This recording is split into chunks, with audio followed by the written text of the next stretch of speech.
And what kind of player am I? Am I an offensive man or a defensive man? That's right, I'm neither.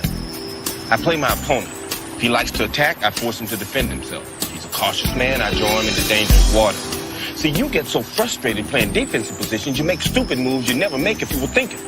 When you come here, boy, check that shit at the door, I'm at the top of my game, cut the check. Somebody better king me, I'm the best. Let's play a game of checkers. Better yet, the game don't love nobody. Let's play chess. I keep forgetting when I'm in love anymore. I keep forgetting. All right, here we go for episode 15 of the Blue Collar Intellectual Podcast. I got Jonesy with me and Rock. We want to talk about everything that's going on right now. And, you know, the world's fallen down and we're all supposed to die. Blazing glory. And we'll see how we're going to deal with that. How y'all doing tonight? I'm good, man. I'm terrible. How are you? Really? Terrible? I'm terrible, man. Listen, like you said, the world is burning down and my pants are on fire right now.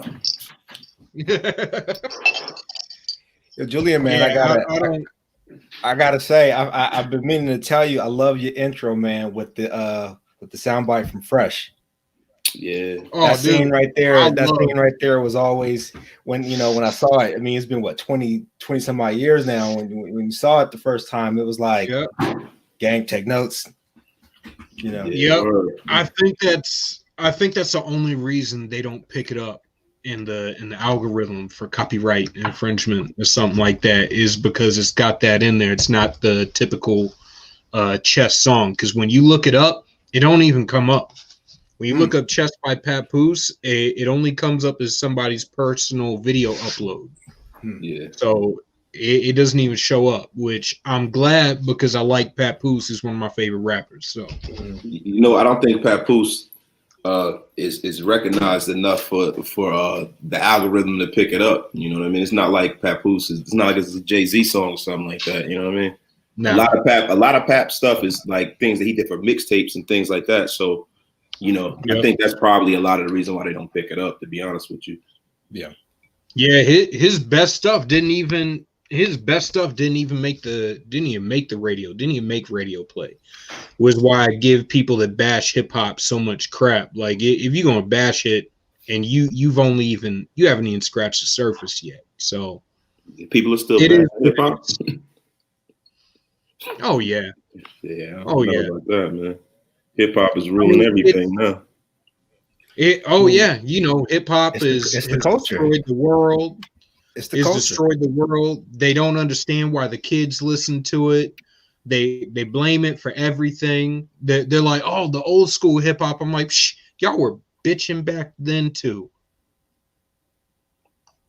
Yeah, man. I mean, you know what, man? I think at this point, you know, we're the adults now, you know, so people that are a little older than me and people that are, you know, my age bracket, you know, we remember when there was no hip hop. You know what I mean? Like I remember that. I remember, you know what I mean, having to wait for them to play, you know, Chuck Chill Out or WBLS or, you know what I mean? I remember like hip hop coming on for 1 hour a night. And then now I remember it now to where, you know, it's at the top of the charts and it's on every channel, right? So I remember.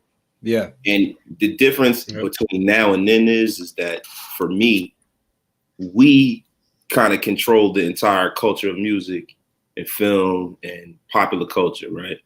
But there's no gatekeepers to the game per se. So, you know, back in the day, you know, it was curated by people who are authentic and there were certain rules that were laid out. But now that's gone. You know what I mean? You can have a guy like Tekashi 6ix9ine that is a creation of, you know, he's a creation of somebody in a boardroom. They gave this little guy rainbow hair and he trolls. They get him some goons around him and they use him up. And then when you don't have Tekashi anymore, you make another. So, you know, there's no set of checks and balances in music anymore, per se. So I don't think that people are actually bashing hip hop. I think they kind of weaponized it against us at this point. You know, if you look at whatever is happening in our community, it comes out through our music. Yeah. Yeah, Tekashi 6ix9ine looks like a basket of Fruit Loops all coked up and shit. So here's the thing. Me and my homie we were talking about. The thing about hip hop and just beyond the music, just the culture, right? Like between us and our children, this is like the first real generation in 2 generations in a long time that actually share the same generation. Like our kids still listen to hip hop, you know, like our parents, we weren't really listening to the same music that our parents was to a degree, but when hip hop came, we went, you know what I'm saying? And our kids are still just an extension of that thing that we created. And like you were saying, Julian, it's not just, I mean, it was just right up here in the Bronx. And then you look at it and you got like the Chinese government trying to ban it. You know what I'm saying? You know what I'm saying? But or in it Russia, really is rebel music, man. It's rebel music, right? At its core. It's counterculture. It was rebel music. I still say to a degree, it always is going to be. The best. Hip hop is the establishment machine now. Well, that's the thing though, is hip hop. I'll say so. When I used to work on bass, I had this dude that worked with me, and he goes, "Man, you listen to the blues?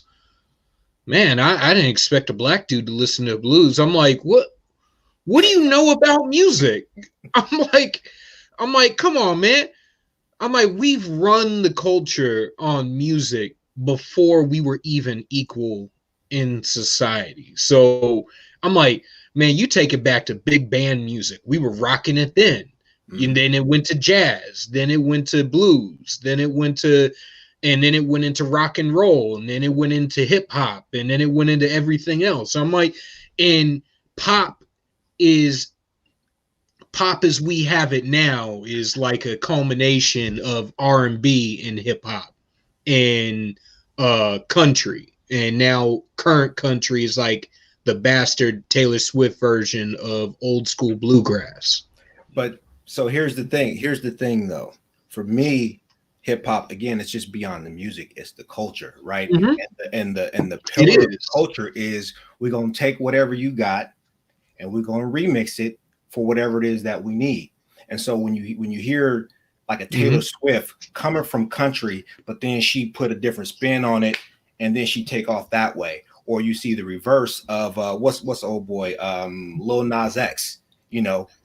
Hip hop Billy Ray had like the #1 country song. You know what I'm saying?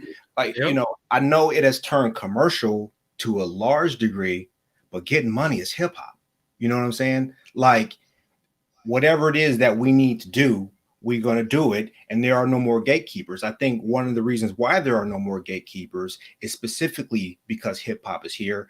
And we did things that no one else ever did before. We did things that they said couldn't be done, whether it's from music, from fashion, in corporate America, and law. There still are gatekeepers, though.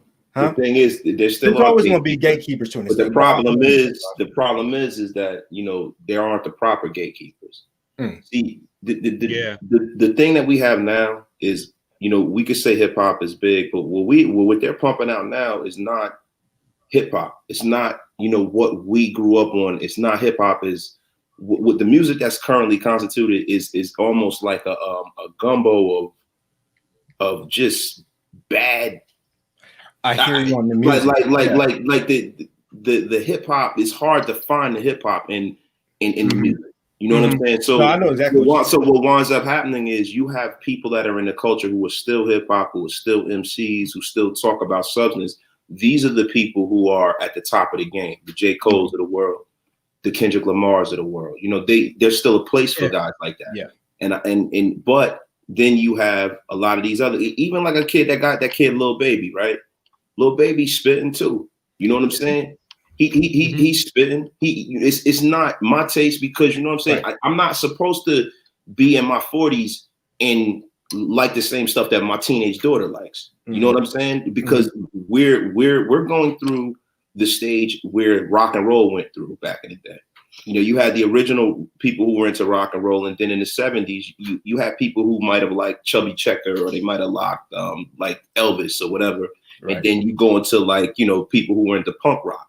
That's two. It's the same genre, but it's two totally different genres within a genre. Like glam rock and glam rock and all of that. And your horrorcore. Right. Yeah, so that's what we're having now. Hip hop is old enough to where there are different parts and genres to the music, and it all falls under that one umbrella. Yeah. But I think the problem with the music is that the music is being used by the state to destroy our community. So if you look at every negative wave that has gone through our community over the last 30, 40 years, it's come through hip hop first. Yeah. From gangster rap and the promotion of gangs, from the promotion of drugs. Now it's the over sexualization of our children. It's, the materialism, all of the nonsense. Like you'll never hear anybody on the radio telling you to buy stock. Right. They're telling you got all like before you drop, you were playing Meg Thee Stallion, right? This is music that is unlistenable around your daughters. You can't even listen to it, right? So there's no context for the sexuality at this point. All of the sexuality has been brought into hip hop, really was brought into hip hop through female rappers, through B.I.G. Because that was really his ideal of what he wanted to hear from the female rapper. He wrote Lil' Kim stuff. She blew up, and that's how everybody else has been marketed since then, as far as female rappers. How do you fit against that mold? Because that's sort of been the default mode of how you get on. I hear exactly what you say. Yeah, but the funny thing is, there's a space for a real queen. You know what I'm saying? Like Lauryn Hill sold more records than anybody, right? Listen, Rhapsody is really, like, at this time right now, I think Rhapsody is in my top 5 of current MCs that I hear right now. Because to your point, number one, like bar for bar, gender aside, she got some of the hardest shit out, period. Like from the lyrics, from the music. So I appreciate it that way. But then she's coming from that female perspective. Like there was this one song on Layla's Wisdom, the one of where it was sort of at the end, and she's narrating like a shooting at the park. You know what I'm saying? And it's like her and her daughter, and just the emotion and the perspective that it had. It was like a dude can't do it that way, because we don't have that same, we're not in touch with our emotions and relative to the world that way. And it was just like, man, it was heartfelt. I can't even really listen to that song because it's like I might start crying. I mean, I'm in my 40s, tears come easy now, but it's like, dog, man, I got a teenage daughter, the whole thing. It's so. I think I'm dead inside. Yeah, but my point is just like you were saying, when it comes to someone like that who's just spitting bars, you know what I'm saying? Who's known and respected by her peers at the top of the game, Kendrick and Bus is always on, doing features on, like that. It's always, how is she compared to Nicki Minaj? How is she compared to Cardi B? Who's going to be the one female MC? And I like how both her and Cardi was like, yo, don't put my name in that. Like we're doing different things. And we all have our lane, and sometimes we like to turn up and party, but at the same time, there's still a message of what's going on with people. What is the emotional toll that life in 2020, 2021 is having on people? The artistry has been purposely driven out of the music, and that's the reason why I feel that. Not like I'm the foremost authority on it, even though I think I'm the foremost authority on everything. but I feel like they've taken the artistry out of the music purposely, because you can go out and, with Nicki Minaj, like Nicki Minaj wrote and stuff, but the thing is, Nicki Minaj is infinitely more popular because of the way she looks and the way that she was marketed than her actual music or her pen, right? Yeah. So what they're able to do is they're able to take her, and when she gets out of line, they're able to make another one, i.e. Cardi B. And it's very easy because what's happened is the bar has been taken out. People don't even care if you don't write your own rhymes anymore. So I think it's just the money.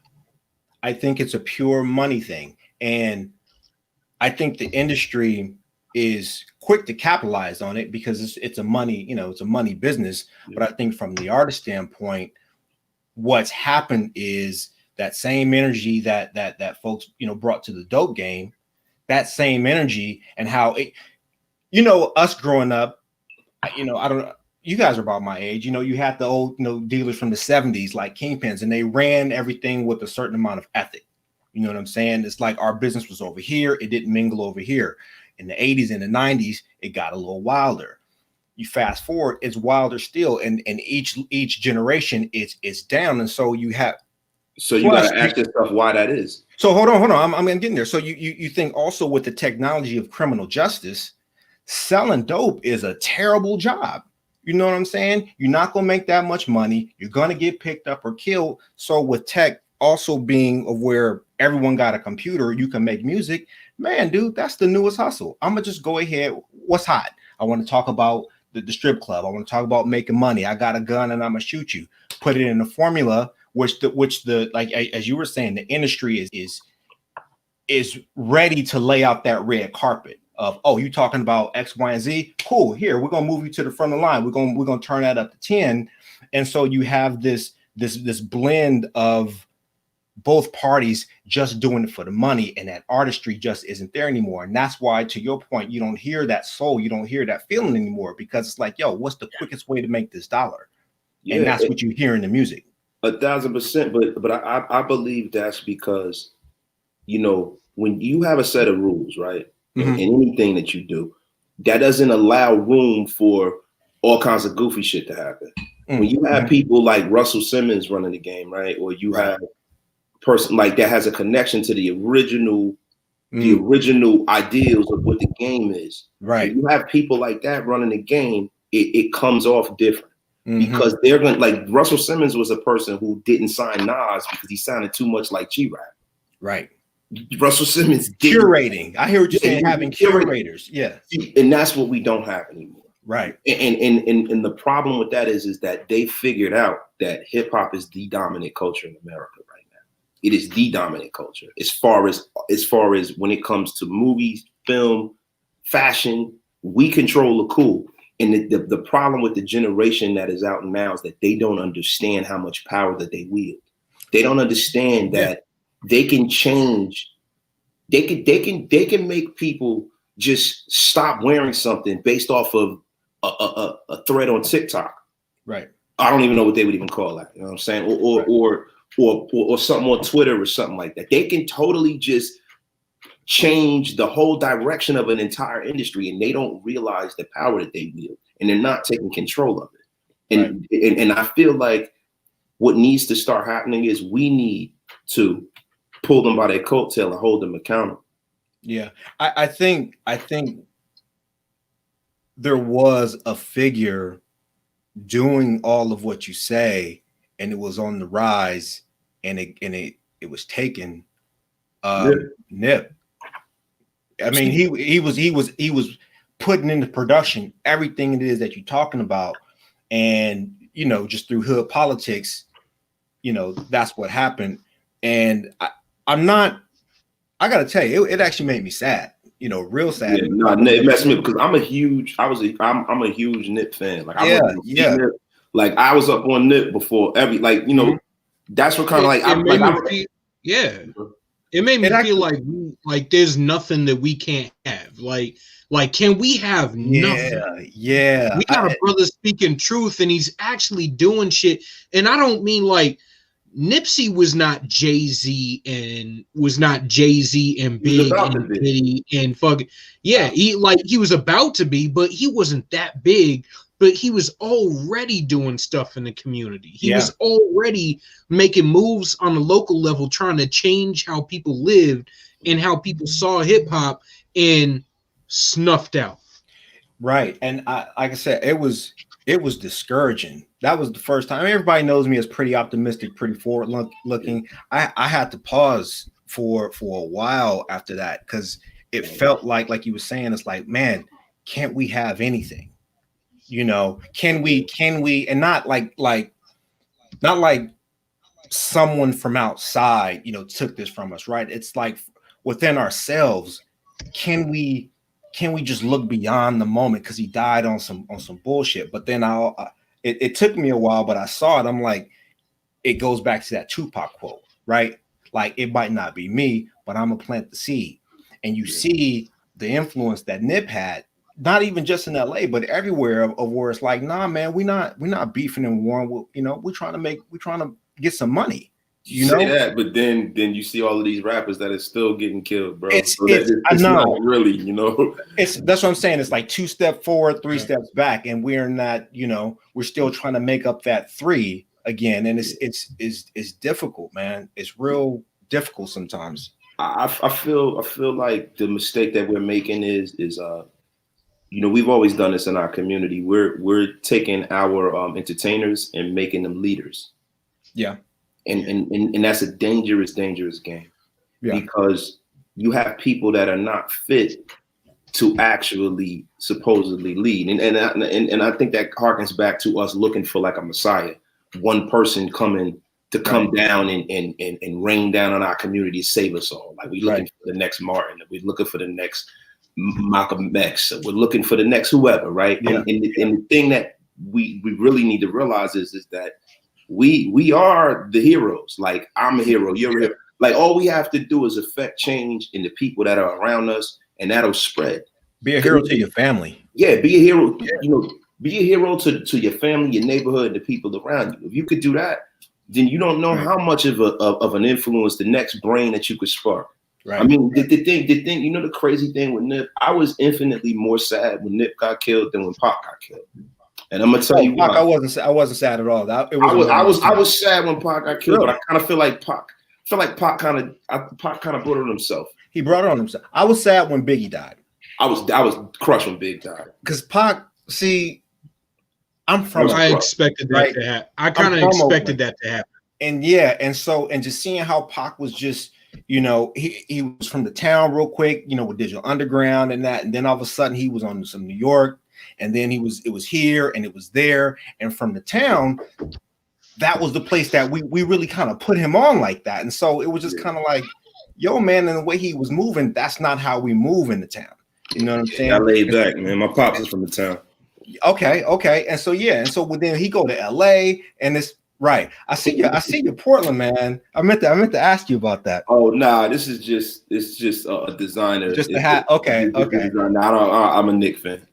Okay, no, but I didn't know if your people was from that way or whatever. Nah. Yeah, because my folks from up that way. But as I was saying, it's like, you know, Pac go to LA, and it's like, you know, MOB this and that, and you know, we don't do gang, we're not gang affiliated like that in the town. And so just the way he was moving from our perspective, I mean, I'm sure anybody with, you know, coming up in the game, you're like, oh no, we know how this is going to end. Yeah, definitely. We know how this is going to end.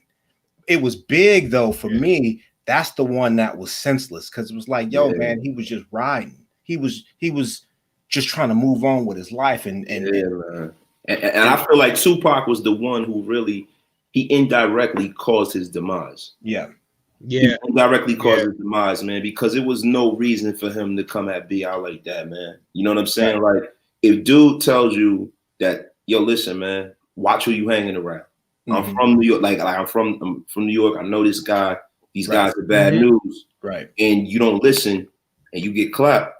Whose fault is that? That's your fault. That's your fault, bro. And anybody from the street know that you can't accept. That's a lesson. That's a lesson I think needs to go across the whole damn community, because that's something we don't seem to do very well with that. And somebody, like, I used to see it all the time, man. Somebody comes up and says, "Hey, man, hey, slow your roll real quick. Where you going, and the people you hanging around, the things you doing are going to come back to bite you."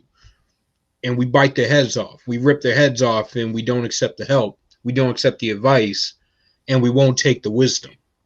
And then it actually comes back to bite you. And it could be, I mean, you could get lucky and be where it comes back to bite you and you just go to jail. Or you could be unlucky and it could come back to bite you and you end up in the ground. So there's a realism, there's a, you know, it's back to that talk we had about being a man. Yeah. Where there's that time where you got to know when to follow, and you got to know when to lead. You got to know when to shut up and listen, and you got to know when to talk. And when somebody's speaking wisdom, you need to shut up and listen. And when people need a leader, it might be time for you to step up and lead. Well, I think that that's a problem across the culture. Like, Yeah. we're on Twitter all day and we see it and everyone's like, well, it's my right. I should be able to do whatever it is that I want to. And it's like, you can't tell anyone anything nowadays. It's like when you say, like you say, you pull them to the side and be like, yo, listen, X, Y, and Z is about to happen right around the corner. Well, how do you know? Well, what, maybe this, and, this elaborate 5-step, maybe what if, to get to whatever it is they want. And then when it bites them in the ass, then it's like, man, don't punish me, don't do this. And it's just like, nah, man, this is the real world. It's not that stuff on paper that and I think people have deluded themselves that, oh, they wrote some magic words on paper over here, that means I can go out and do whatever it is that I want. And one of the main problems that I have, particularly within the conservative movement, right, is that people say, okay, these words granted to me by the government is now my license to do whatever. And it's like, man, dude, from the gate you off. You shouldn't be looking to the government for what you can and can't do. It's like, what are you out here doing?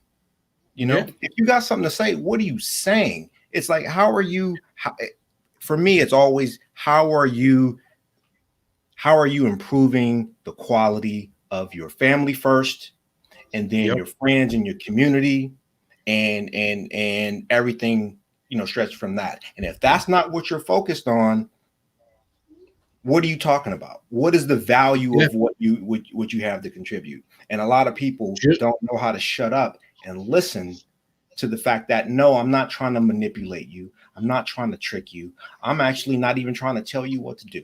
What I want to do is I want to give you information so you can make the best decisions for yourself, so you don't get caught up. Because you see, going back to the music, these kids, they got their guns all in the video. You know what I'm saying? They flashing money. They doing this. I heard somebody was making songs about scams.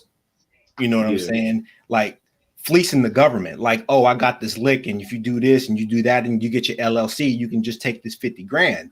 Like, all in the video. And it's like, well, you do know that the FBI has internet too. They just don't come and pick you up, and you dry snitching on yourself. It's like this whole thing is all capital. That brings me, that's what I was going to say, right to the Capitol. Just because you can film yourself, just because you can say something, just because you can't, doesn't mean you should. All right? I mean, hey, if you're going to commit a crime, why on earth would you film yourself doing it? When I was in college, this dude that I went to college with, he said he is a drug dealer, whatever. He thought he was a lot bigger than he was. And he decided he wanted to invite half the campus over to his house. So on Snapchat, on the college Snapchat, he posted a picture of a couple keys. You were in college doing Snapchat? It was just a thing, and I was like, this made me feel old, bro. No. It was after I got out. It was after I got out of the military, though. You had a whole thing. Yeah. So it was right after I got off active duty. I was about maybe 3 years into college, and this dude posted up on Snapchat. He was having a big ass party, and he had like a couple keys of coke, couple keys of weed, and he had a whole. He had like 100 grand sitting on the table with a couple AKs and shit and guns. And I'm like, oh Lord, what is this dude doing? Right. So the cops waited until a couple hundred people showed up at the party. Right. And then they rolled in and busted everybody. Right. I'm like, and the worst part was he put his set in the bottom of the pit too. So he not only, it's like, all right, so there you go. So you got drugs, you got guns, you got illegal money, and then you threw in the gang enhancement. You got 3 strikes in California in a single picture. Congratulations. And then you invited, half the campus showed up. Not everybody on campus is over friggin' 21, and not everybody is over 18. You just got friggin' contributing to delinquency of a minor too. So, like, I'm saying, I'm like, you filmed yourself committing a crime. Now, in the Capitol, you're committing a felony. You're on federal grounds. You just broke into the Capitol. You got breaking and entering. You got rioting. You got assault. You got assaulting an officer. Friggin' destruction of federal property. And then on top of it, a couple people died. So you got an accessory to friggin' accessory to murder or negligent homicide, depending on how they get it. How many felonies you trying to rack up in a single day? And you filmed yourself doing it too. So you can't even launch a defense to save your own ass. The dumbest fucking plan I've ever heard in my life. And the worst part was, I'm sitting here going, wait a minute. As a conservative, as somebody who's going to run for office, as someone who has a plan to be able to fix stuff. We just won. We have the majority of the state houses. We have a trifecta in like 24 or 25 different state governments between the House, Senate, and judiciary and the governorship. Why are we still acting like we're acting like Dems have 50 state control? Yeah. And I know everyone's pissed off at the Republicans right now. I'm pissed off too. And it has nothing to do with what has happened post-election. It has everything to do with the fact that they were warned. For a whole year, they were warned. Court cases. Well, you know what? I want to say something real quick, man. All the rules, we could have challenged them. Everything that happened, we could have challenged them. Everything that happened after the election, hey, you know what? Check. See if there was fraud, do an investigation. Trump should have conceded after the state certified. That's my take on it. And we should be just waiting for the outcome of a special counsel investigation to see if there was any foul play and leave it at that. You know what? Just because we denounced this riot, though, and the ideology behind it, it doesn't mean that, you know, we all suddenly submit or adopt the insane social theories of the left. You know what I'm saying? But exactly. It's what we've lost in this country is perspective.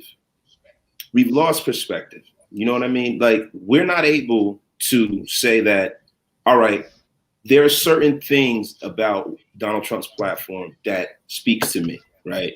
So I understand that these are all politicians. I'm not going to agree with anything anyone does totally. I don't even agree with my wife totally. I don't agree with my brother totally, my mom totally.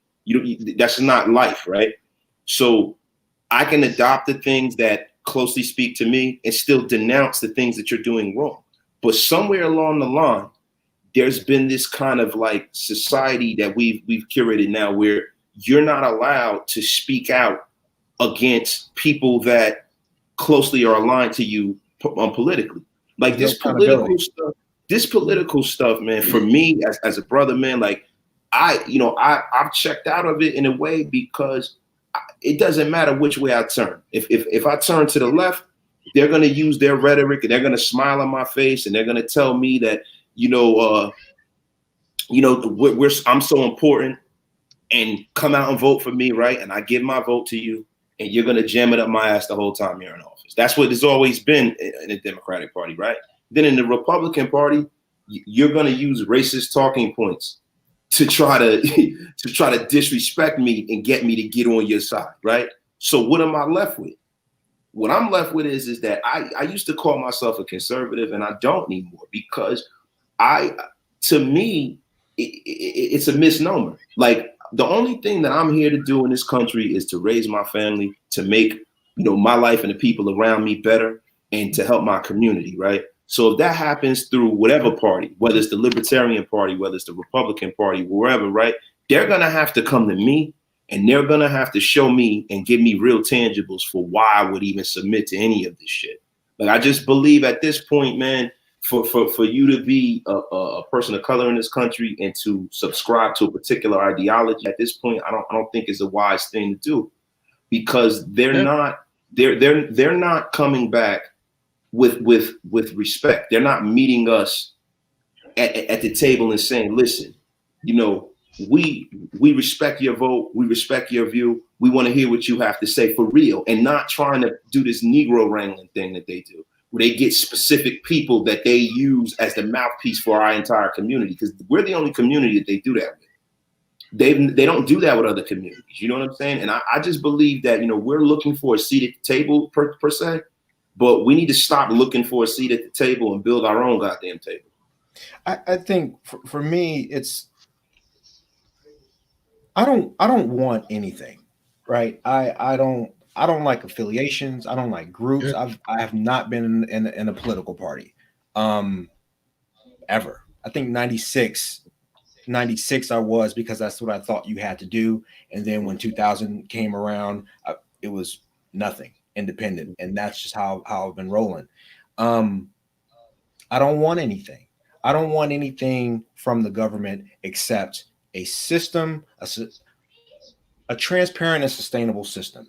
That's all I want. So if you're going to provide public education, I want quality. I want standards, and I want resources so people can meet those standards. You can't ask someone to be academically exceptional if they don't have the resources in terms of, whether it's books, heat inside. It's my girlfriend's one of her best friends works at a school. They just had a pipe burst. I mean, no one's in there, but a pipe just burst on the second floor. So the second, first, and basement are flooded. Right? Like, this school is substandard, and it's out in Brooklyn. It's Black people, Hispanic people. The school is just not up to standard. So I want quality for what I'm paying my taxes for. I want clean water. You know what I'm saying? Like this, I was looking at this thing in Flint, because now that's come up and everything. We should not be. So they're gonna get their little whatever it is. But that's my thing. I want whomever's going to provide just sustainable structure. I'm a finance guy. I don't care whether it's this side or that side. I need to know what your plan is so that I know how to structure myself to be successful in it. So you feel like we don't need the government to provide us structure. It's not a structure per se. What I'm saying is we live in. I'm talking about our society. We don't need them for a free and equitable society. We don't really need the government to be the ones to get involved. It seems like the government makes things infinitely more complicated. Like, like say for instance, the Pulaski Skyway, right? In New York City and New Jersey and the Northeast, to have a job like that completed, why does it cost $3 billion as opposed to it getting done in Atlanta? You know why? Because once the government gets involved, they put the $3 billion up, the politicians steal half of it right off the bat, right? Then they pay everybody overtime, then they steal the rest, then they come back around the dance floor again and they ask for another $2 billion and they complete the project. And it takes 10 or 15 years, right? You're missing a step. You're missing a step. They pick their buddies to take the project. Then their buddies give them a kickback in the next campaign, and then they do it and they recycle the whole thing. To me, that's all stealing, right? So I just kind of try to like put a bow on it, right? But so say for instance, that very same bridge project was done by a private entity, right? A bunch of citizens get together, they get the money, they raise the money, they get the project to happen. That project, without the government intervention, that project will get done faster, it'll get done better, and it'll get done in a way where it's, everybody makes money and everybody moves on. I feel like what we're doing now is we're putting too much faith in human beings. Our government is made up by human beings, man. So this is I want to separate the quality of government that we have from just the tool that is government, right? Like in the ideal sense, I want a government that's setting standards and enforcing those standards. So to your point, if a bridge needs to get made, I want an agency counting every nickel. You know what I'm saying? I want high ethics. I want people going to jail if the money come up missing. I know what you're saying. I'm saying in an ideal way, I think our problem here in this country is everyone is on the take. This is a culture of hustlers, and everyone is on the take. Everyone is looking to get over. And So how do you put the toothpaste back in the tube? So see now you See, above my pay grade. I think you take a steamroller over the tube and you get a new tube. So who've been in government the longest? And that goes at the city level, at the state level, at the friggin' and at the federal level. It goes at the local level. When I went to high school in the town that I lived in, when I moved up here to New Hampshire, the police chief we had been the police chief for 35 years at that point. 35 years. He started investigating my dad because my dad was the head of the budget committee and disapproved his budget. The police chief got elected as the town selectman at the same time that he was police chief and the head of elderly affairs. So he's now as town selectman in charge of approving his own budget as the head of elderly affairs and the head of the friggin' police or the police department. He tried to approve his own raise and a raise for himself as the head of the elderly affairs committee. See, the problem with my dad said that's an ethics violation. That's an obvious ethics violation. So the guy came and he started following us around. Would be at my house at friggin' 3:30 a.m. to follow my ass to the gym in the morning to go work out before school, and then follow my ass to school, and then friggin' follow me home from school, and the same thing to my stepmom and my dad and shit like that. Just pull us over for no fucking reason. This what I'm saying is it's not just a city level, and I wanted to bring it in circular. Most of the people in rural areas are dealing with they have the same complaints about government as the people in the inner city. We're all being screwed over by the same group of people, and they've convinced us to fight each other, which goes back to exactly what Maz Toure told Sonny Johnson this past weekend was we all have grievances against the state, and they convinced us to take each other out rather than having an answer to our grievances, and we're happy to do so. So this is the thing for me when it comes back to those, the parties and these ideologies that people wrap themselves in. It's like they end up arguing for the ideologies and ideological consistency and not stopping to say, wait a minute, does this particular thing that I'm arguing for, how does this benefit me? So to your point of like, what can we do with government? We know that basically there's open bribery going on in government. It's called campaign financing, right? It's open bribery. But if we try to put any rule in to say, you know what, there's going to be a cap on this money. Or you gotta disclose. There used to be.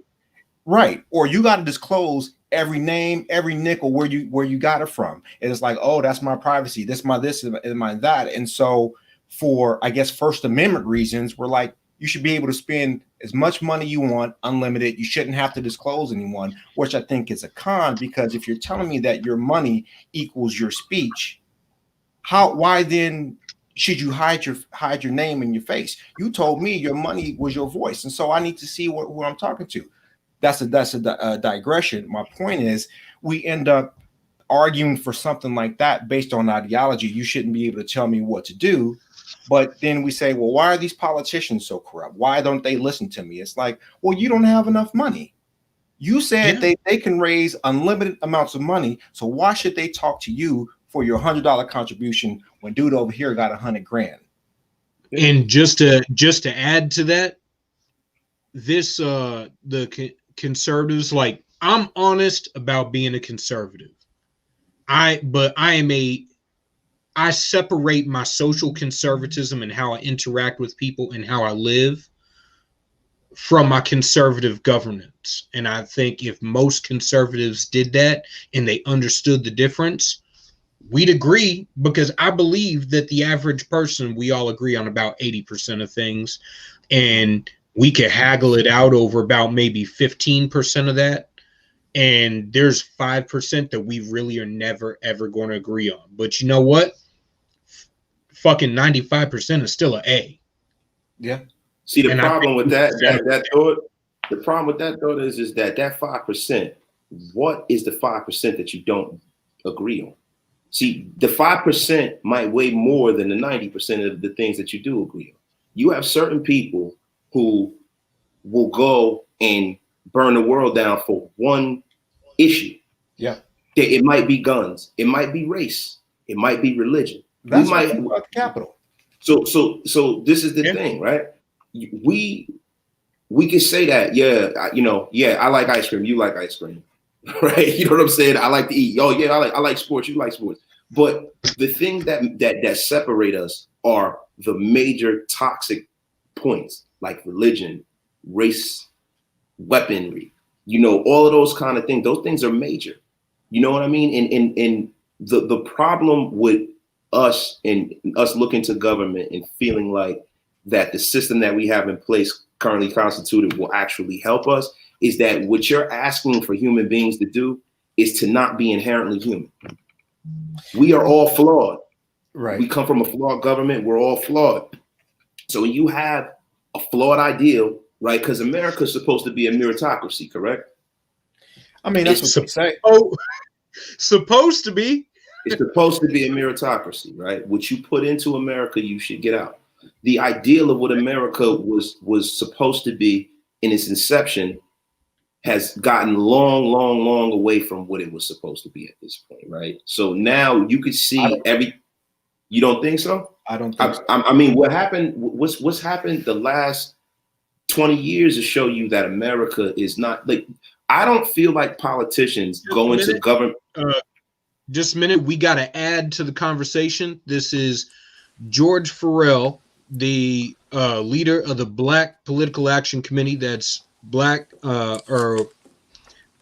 American, Latino, Black, Asian, and Latino knowledge pack. Correct. All right, he's going to be joining our conversation on everything. Jonesy, you can continue with what you're saying. Go ahead, boss. Well, what I believe is at this point, what America was supposed to be, and what it's become now, is very hard to. It's hard for you to separate what it's become, because there are things that are in place now that there never was back in 1776. There's information that's at our fingertips. You have the media that gets involved in certain situations, and now like you don't have like the Smith-Mundt Act anymore, right? They changed that. They haven't taken away from it, but we're almost allowed to be propagandized in this media now.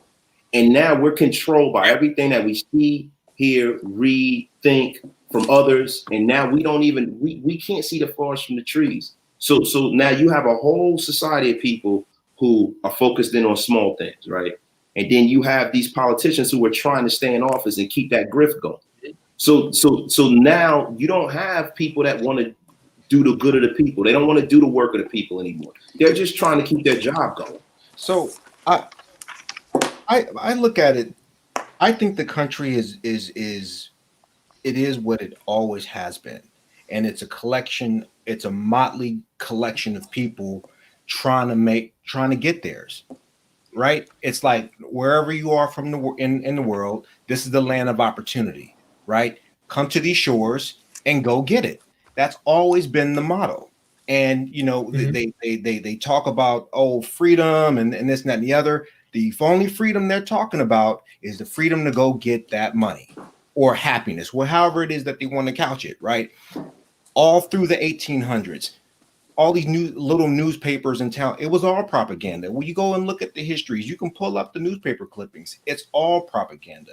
The first anti-immigrant official law was the one against Chinese folks, right? Yellow fever, the yellow scare. It was all propaganda. My daughter, she loves what's that? Was it the Spanish War or the Mexican War? She loves that one, right? Because that's how we where they came up with yellow journalism and I think, was it not Vanderbilt? Who made their money that way? Doesn't matter. Anyway, it's always William Randolph Hearst Yes, and exactly. Hearst, and that's yes, how it's Hearst made all William his. Randolph Hearst, Yeah. and it was Carney. No, it wasn't Carney. It was the Carnegie. other one.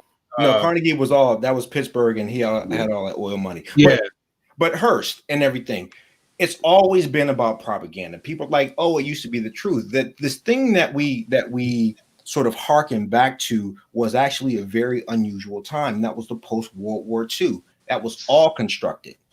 You know, it was all constructed. That was big government. There was what, 2 or 3 channels, the newspapers, everyone, because we had to fight communism. And so we had this thing that, you know, all those gatekeepers that you were talking about. And so the last 60, 70 years, I actually want to say even the last 100 years, starting at the fall of, you know, the Prussian Empire, the Ottoman Empire, that was the fall of all the great empires. And the 20th century was the fall of the old and the construction of this new in our form, right? We are the ones who created the United Nations. We're the one who created these multilateral treaties and everything. And it held up all the way up until the Soviet Union fell. And after the Soviet Union fell, all of these institutions that we built, we didn't have that opposing force holding it all up. And so once the Soviet Union fell, we stepped on the gas, we partied in the 90s, and we had a great, you know, 5, 6, 7 years until those towers fell. And then we've just been spinning, and we've been in this hyper looking for enemies, trying to hold on to a structure that doesn't want to stay together. Iraq is not a country, you know, it was formed. The old empire and the old structure that set the United States at the top, Europe as just sort of these allies, that entire world has been constructed and it's all falling apart. And we are lucky enough to see the transition. And that's why it feels chaotic to us, because our life was defined when we gained consciousness. It was defined by a certain stability that's just not there anymore. And so it's upon us now to construct what the world is going to look like going forward. I think that as we see conservative, those labels don't mean anything. Republican, Democrat, there's this crazy mix. And as we have the social media and we're getting to know each other, as you were saying, it's like you talk to the MAGA cats and you like that Tom Hanks skit on SNL, you know? You remember the question is like, what can a skinny girl do for you? And it's like, not a damn thing. not a damn thing. and the brothers was like, yeah. And you saw that, man, these people are just like me, right? We sent a generation of kids off to war. They came back. They didn't have prospects, you know? And this is not new. They did the same thing in the 70s with the Vietnam cats. You know, they did the exact same thing. And so we're in this place now of, we have a bunch of work to do, but no one wants to take accountability and responsibility for it. No one wants to be the hero in their own family to say, you know what, I know this was what my family line has been to, you know, till now. I'm going to do something new. I think it's insane that we're trying to bring coal mining jobs back when going to the mines was historically a punishment. That's where they sent you to die. And that's the aspiration that people have. With Jonesy. Huh? I'm gonna agree with Jonesy. Sure, fine. You know. All right, let's get some tension in the room. All right, okay. So when I read where we started, and I have this ritual that I do every year, and I go over all of our founding documents. All right, so I start off with the Constitution and the ratification, Constitution, Bill of Rights, and ratification debates. And of course, all the subsequent amendments that were added after, and then the Federalist Papers and the Declaration of Independence, and then I go into the personal writings of Madison, Hamilton, Jefferson, Benjamin Franklin, George Washington, who I gotta say is my favorite because is one of 2 people that I can remember from history that gave up the ability to be a king. Unilateral. That's very true. So when I look back, I actually think that as far as, like I said, if you work on conservative governance and you leave the conservative social stuff to what we should actually be engaging in on a daily basis, you win the conservative social parts. Yes, Chad, Patrick Henry and Thomas Paine, two of my favorites too. But the way we win the social conservatism argument is by living it, breathing it, engaging in our community, being a part of it, solving problems at our local level, creating community organizations that are not tied to government, not funded by government, by which government has no authority over. Because when you don't engage in your community and you leave the community aspect of conservatism out, which is something that conservatives have done for the last 100 years, when you leave the community aspect out, you create an avenue for government to step in. People will cry for government, and that cry sounds reasonable because there's nothing else to counter it. So it's the apathy of conservatives led to government overreach in the first place. And I'm going to say this, social conservatism is the civilian counterpoint to conservative governance. If you're going to advocate for the utmost liberty to be in the individual, then that means you need to make it the utmost liberty to the individual, and you have to make up for that by being engaged in your community. And I hear too many conservatives saying, hey, I just want to be able to step away, sit on my porch, drink some fucking sweet tea, and have a good day. I want to be able to sit down and watch the game and drink a beer and do nothing. Well, that's lazy. It's apathetic. And that's against the whole idea of pull yourself up by the bootstraps and be successful. And so I can't defend conservatives when it comes to the apathy, because as a Marine, that's my biggest disdain is apathy. I'd rather you screw up big trying to fix a problem than be apathetic and refuse to solve the problem in the first place. And so I got to give the caveat. I don't personally, as a person, I understand, like, from the value of the historical text of, the Federalist Papers and Mass and all those. I understand that. I get all that. But as a person, I don't care. Right. That's what they wrote for themselves. That's how they justify whatever it is that they wanted to do to basically just take over this country so they can do whatever it is they want to do. For me, I like to just skip to the end. I'm going to do the part of I'm doing whatever it is that I want to do to make myself happy. And this is my area of cynicism, right? I want to understand the laws and the philosophies enough to avoid all the stuff that I want to avoid that's getting in my way. You know what Dave Chappelle said a long time ago. He said every black man is a paralegal or a public defender. Right. He said because he said you could be doing anything. You could be in the hood about to make a mistake, and an old black guy just jump out of the alleyway and say, "Oh, nigga, don't do that. That's 5 with a 10." Right. Yeah. Man, you brothers are sharp. You brothers are very sharp. I haven't been around this many sharp brothers in a long time. Thank you, George. It's like the reparation conversation, right? Like, I don't want it. I'm not even in the conversation, right? Because for me, when people bring it up, they want these reparations as sort of an apology, and I'm like, I just want the money.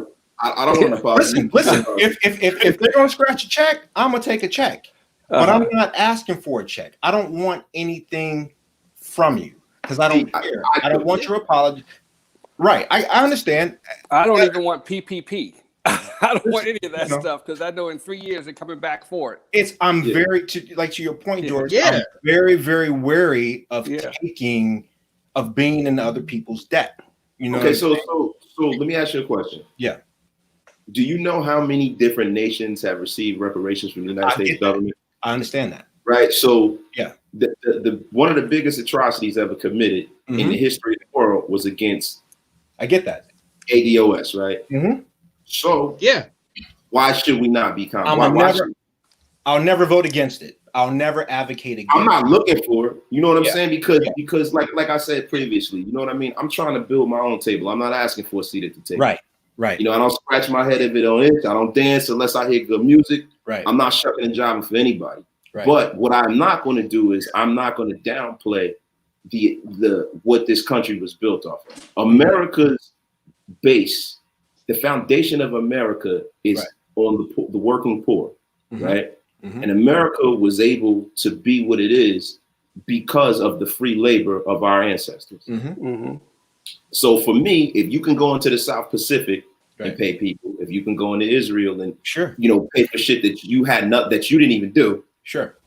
If you can go and pay people up in the Netherlands, like I have a list because right now I didn't think we were gonna talk about reparations. You know what I'm saying? No. So it's kind of escaping me. No, but the thing is, I'm not again. It's not like I'm sitting here and I'm waiting for it and I got my hand out and I'm not trying to build my own. But if that conversation comes down, I think America should pay.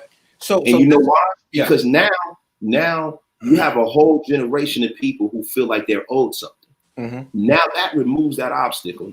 Now you can't say that, oh, because this, oh, because that. No, I don't want to hear that now. So here's my thing, and we will go back to what we were talking about, a couple of minutes ago. I want the government to make some investments, right? I want them putting dollars behind effort on certain things. That's reparations to me. So hold on. So this is the distinction though. This is the distinction that I want to make. Some people are tied to the notion that it has to say reparations across the top. And if it doesn't say reparations across the top, then it's not good enough. That's the conversation that I don't care about, because for me, like you were saying, I just want the money. I want the money invested into the neighborhoods. I want the money invested where it needs to go. I don't need it to say reparations. I don't need the apology. I don't need any of that. I don't need the apology, but what I do need is that I need the cheat code, because there were like what people don't realize is before, like right after slavery ended, right? When you start having the migration from other Europeans coming in here, right? Yeah, they were given land, they were given money, they were given all of the things that we were supposed to get. Yeah, right. And then you had it in the census to where if you were non-black, you were considered white. So you could come from anywhere else in the world, you were considered white. I'm going to caveat all this, and I'm going to put it like this. As a conservative, because I think conservatives fail on this conversation, because I'm going to, Jonesy, me and you have talked about this before. I think we take the race conversation so emphatically on Dr. King's most famous speech of judging people on their content rather than their character, that we get militant about the issue and refuse to discuss it at all. And we assume that by reparations, it automatically means I must take money out of your pocket and put it in my pocket. To which I say, all right, conservatives, we don't like taxes. We don't like government monopolies and industries. And we don't like the government interfering in our our day-to-day business. So what I say is 40 acres through the government divesting from its monopoly on land, and the states can join in on this as well and divest from their monopoly on land. And zero tax liability for 5 years. 5 years is the average of what it takes. The average 5 years is the typical time frame of what it takes the average person to climb from absolutely zero to hero, out of poverty and living on their own and self-sufficiency. So zero tax liability on the land for one generation, zero tax liability on all income earned by individual for 5 years. That means for 5 years, you can leverage that land, you can build, you can do whatever the hell you want with it, you can sell it, you can do whatever. But after that point, land is a tangible asset. We have no excuse if we cannot take that land. 40 acres is approximately $100,000 to $200,000 worth of land, depending on what state you're in. In California, 40 acres is close to $1 million. 40 acres in Texas, 40 acres is I don't want a mule. You can have a mule. It was Lincoln's era. I'll take a Lincoln Continental. Or 450. 40 acres to give to probably 1 million people. All right, that was doable. Now you have 328 million people in this country, right? And they say 9% of the population is black, right? And then you're gonna have other people that's gonna grift off of that, right? So just doing like rough math, right? Well, I say 50%. I say about 50 million people in this country are black. That's a problem. So they say there's about 60 million people in this country. 2% of this country is black. 8% is ADOS. All right. So look, there's no possible way that you can give that amount of land away unabashed. The one thing that God isn't making any more of is land, right? So that's not really a tangible thing right now. So what I feel like is a tangible thing to give is the opportunity to get business loans or things of that nature. Like for me, it's not like I sit around and I'm like Dr. Claude Anderson and I have this plan to get reparations and all of that kind of stuff. I'm not against it though. But here's the thing with reparations, where you get, I think that. Hey, send this episode to friggin' Dr. Boyce, because I'd like to have him and Dr. Claude Anderson on here too. Reparations is going to come up when Biden becomes president. That's going to be tossed out there over and over and over again. And a lot of people are going to get caught up in it. It's going to be frustrating. It's a poison pill. It is a poison bill. So, but what will come up is $15 an hour minimum wage and $5 to $6 gallon gasoline by the end of 24 months. So, you're going to give everybody $15 an hour, but then they're going to lose their job because the companies can't afford them. And then you're going to have $5 to $6 a gallon gas because fracking is going to stop. So we're going to have this liberal thing on one end and nothing on the other end. The thing that really I like to see happen is more contracting with these cities and counties. And it's almost impossible to get a contract. Like, I never knew Trump had the contract to run a carousel in New York City in Central Park. That made $17 million a year. I never saw that contract come up, and nobody else did. The other day I saw a contract, because I do some government contracting, that said you had to be in the business in that state and for 9 years to even bid on it. This was a contract in Florida. Yep. Now, who can get a contract if they haven't been in business for 9 years? And that's the red tape that I'm talking about. That's the red tape you're talking about. So what we've got to change going forward is you need to open up government contracting. Stop talking about small businesses and be about it. Don't talk about it, be about it.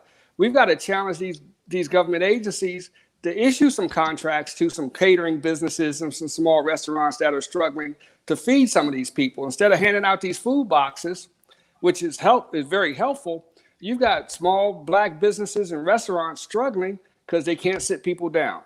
Now we're trying to rush and open them back up. But handing out a PPP loan that you might forgive, which you probably won't forgive, and putting people in more debt is not going to work it. So how do we come up going forward, taking advantage of this Biden administration?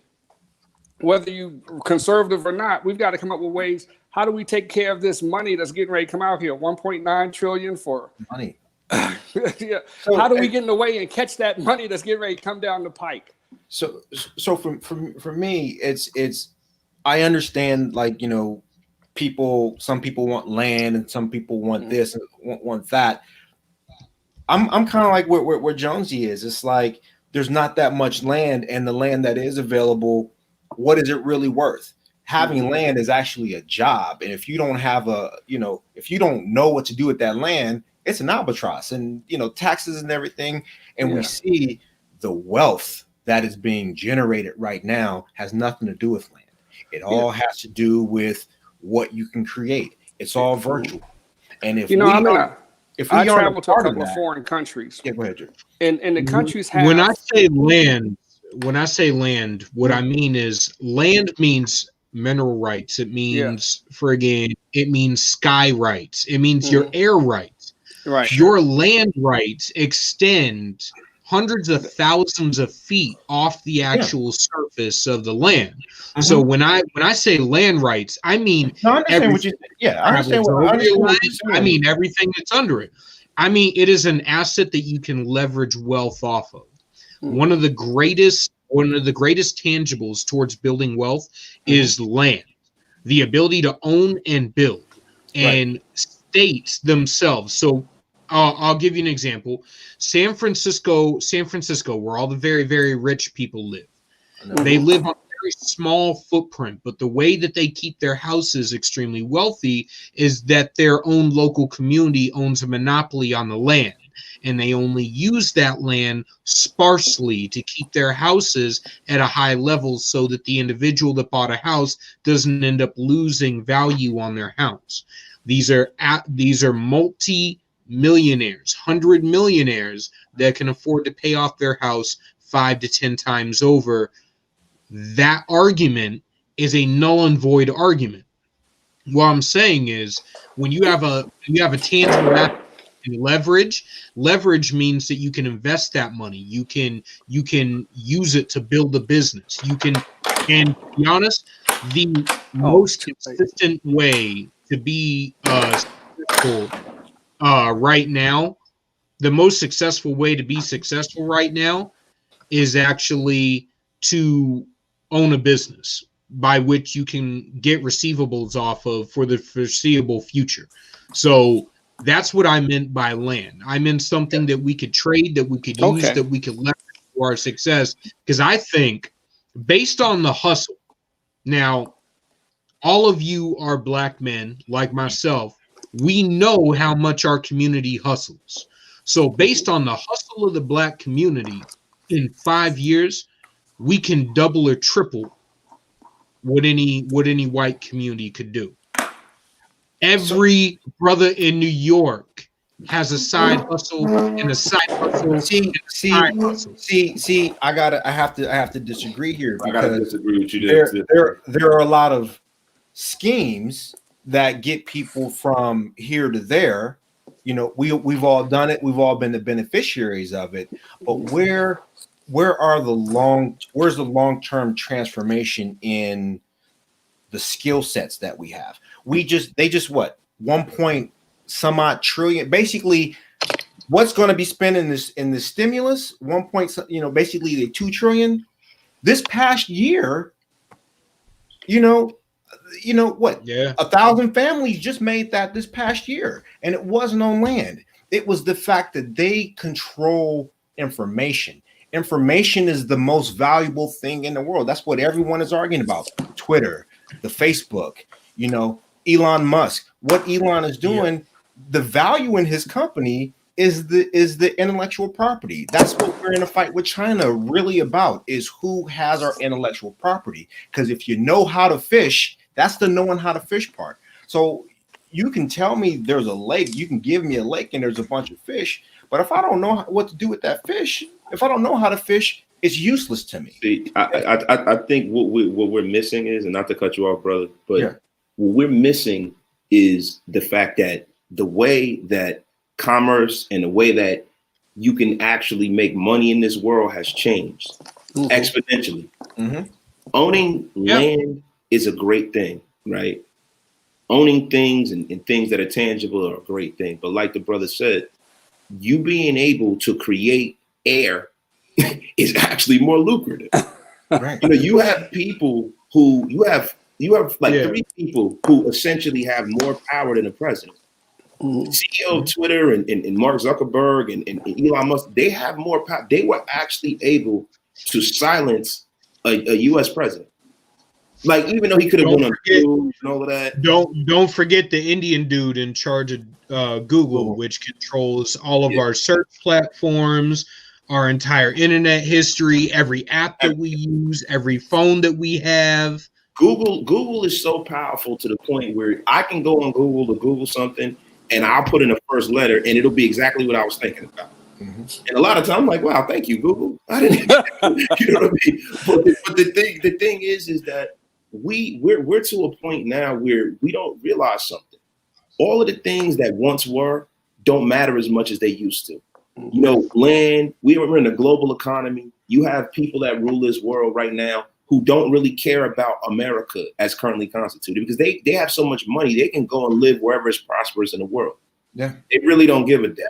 right? You have people that are in control of this country who really don't care about the people. They're not, like I said previously, they're not doing the work of the people. They're in there, they're agents of their own volition. That is the biggest problem that we're facing. What we're facing is automation. That's exactly what is going on. This is almost like the I stutter, but that Hegelian dialect. It's almost like, you know, with this minimum wage thing, they're setting the stage for automation, because you think Walmart is going to pay somebody $15 an hour to push carts and sweep up in the front? No. All they're going to do is just get a robot to do it. Just like when you go into Walmart now, they have 2 cashiers and everyone works in the back and everybody has self-checkout. You go into McDonald's now, they have the kiosk where you don't need a person there anymore. And what the companies are going to do is they're going to break the back of society, because they're going to be like, listen, we can't afford you at $15 an hour to push a broom. We're sorry. We just can't do it. But I think people, and there's a couple of threads that we're all going to tie in here. I think people fundamentally misunderstand what's going on around here. And what's going on around here is business. And they think, oh, I should have a job. And it's like, your job is an expense for someone.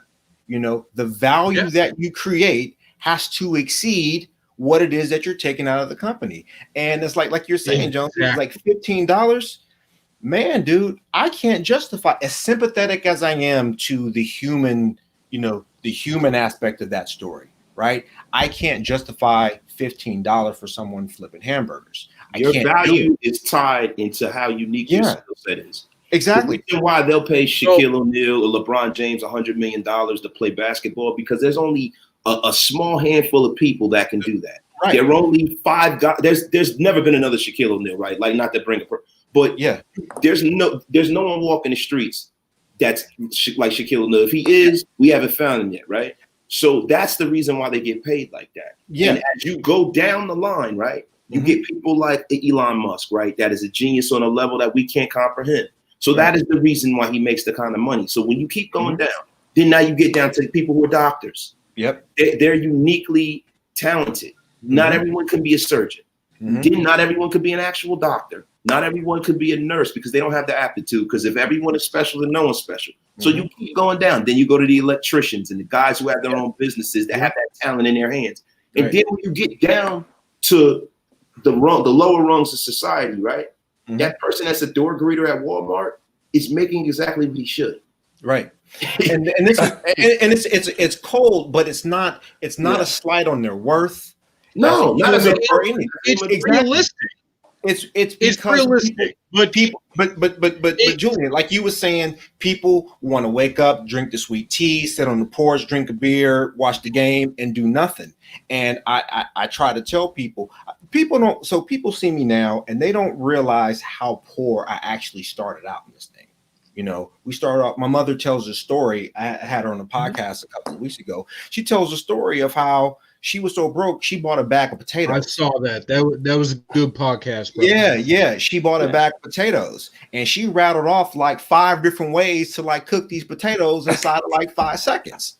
So you know it was real, you know. And so you're telling me you were part of the potato family? But my point is, it's like people want to just go and live and enjoy their life, and it's like, man, hate to break it to you, there's a real hardcore indifferent world out there that if you aren't generating X, you're not going to survive. And so I think the conversation of you know, $15 an hour, it's tangential and it's missing the point. Should we save coal mining jobs? It misses the point, because whether $15 come, you know, next week, or if it comes 10 years from now, you know, it's not stopping automation and tech. They want to get rid of that. I'm going to loop this in. They want to get rid of that. This in real quick. Yeah. My family, we operate a commercial cleaning company. We've been operating this commercial cleaning company for about 21 years now. So since I was in middle school, and I was the first employee of my dad's cleaning company. Residential, carpet, and friggin' commercial cleaning, janitorial to floor care to placing new tile and all sorts of shit. I mean, we do it all. If you ask, we can do it. My whole thing is, most of our employees, we pay higher than everybody else in the area. And yet, this $15 an hour will absolutely destroy us, because I don't think people who do not run a business do not understand the cost of the employee is not just their wage. It is Right. payroll taxes, it is health care, it is dental, it is insurance for that person to even be on the job site, so that if they get hurt, you're covered. So that friggin' then you got to be able to source people to back them up when they can't show up at the job site.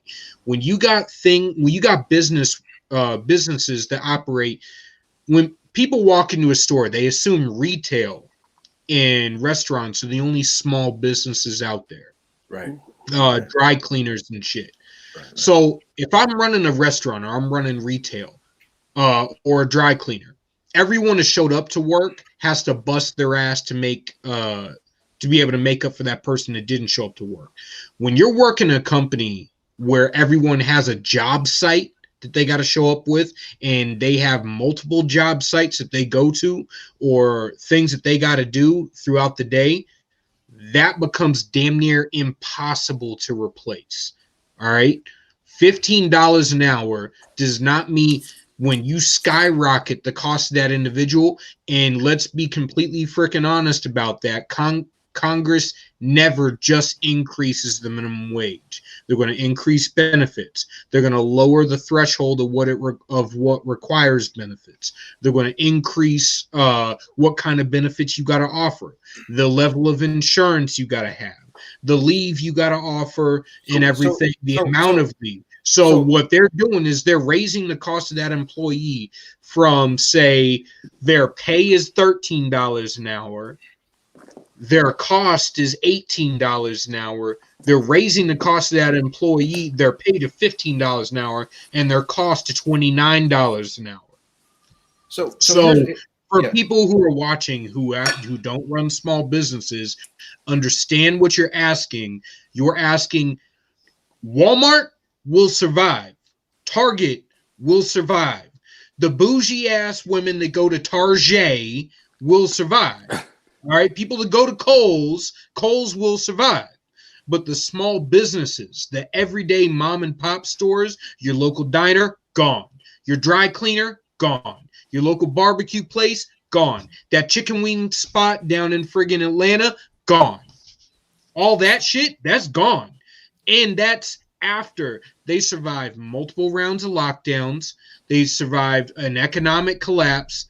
They survived what looked like the government opening up to not opening up, hiring back their employees to not hiring back their employees. And now you're telling them you're going to raise their costs of going back to business. And then you're going to decide whether they can or cannot go back to business. So my thing, I look at it like this. If I grant that we can raise the minimum wage to $15, right? And we can find a way to pay for it and balance it all out. My question still is, how does that prepare anyone for the economy that we're going to be in 10 years? How is that? Exactly. How is it? Years. It's 2 years. But I'm saying if we just set this as a horizon, right? 10 years, 15 years. What are the efforts? What are the things that we are doing today that is preparing us for what it looks like a decade out? But to your point, it's coming even faster than that. And that's why I'm like, these conversations about $15, I get it, but we're not talking. We're not talking that we've gotten in the government now, bro. These people are communists, dude. They're not trying to make things better for you and me, bro. But this is what I'm saying. I don't hear it either from the Democrats or the progressive side. I don't hear it from the conservative side. So why do we think that people that are concerned? I'm sorry. No, here in 10 to 15 years, I talked to a friend in Michigan today, and he's telling me that they love the Ford F-150. It's the best-selling car in America still. And they're coming out with an electric version to keep up with Elon Musk. It's going to be an expensive car. So in 10 years, we're all going to be in either very teeny electric cars or Ford F-50 electric cars, and no fracking. So That's where we're looking at. We're looking at pushing everybody to electric vehicles, whether they can afford them or not, with no subsidy. But see, here's the thing. Here's the We're thing not about even it. going to be driving our cars. That's what I'm saying. And I'm Well, like, yeah, the they whole are gonna be idea that we should self-driving. be They're gonna be that we should. self-driving. But that's what I'm saying. I was looking at something. Amazon. They built a whole brand. It's not. It doesn't look like a car. It doesn't have the steering wheel. It's a box. It's like it's a pod, and you ride. And I think, but I think, as Jones, you hit on it. It's that we keep trying to map this old idea of what we're supposed to have and what life is supposed to be like on the future. When we're pulling that stuff up, why do we even care about people owning cars? This is the main problem, and I don't mean to. We won't own it. We'll lease the time. We'll pay for the time that we ride. We'll call it up on our phone and it'll show up and take us where we need to go. And then we'll keep going. The problem. I'm going to argue with you, Rock. I'm going to argue with you, Rock, on one simple fact. Hold on. I'm building a 56 Plymouth, and I am not giving it up. Jonesy, it is all you, bro. Jonesy, it's all you, bro. I think that we have not realized that, and see, I think that was the biggest problem with Donald Trump, that Donald Trump was not one of the boys. You know, they tried to act like, you know, they accepted him and all of that stuff like that, but he definitely wasn't one of the boys. He's not in that old skull and bone society.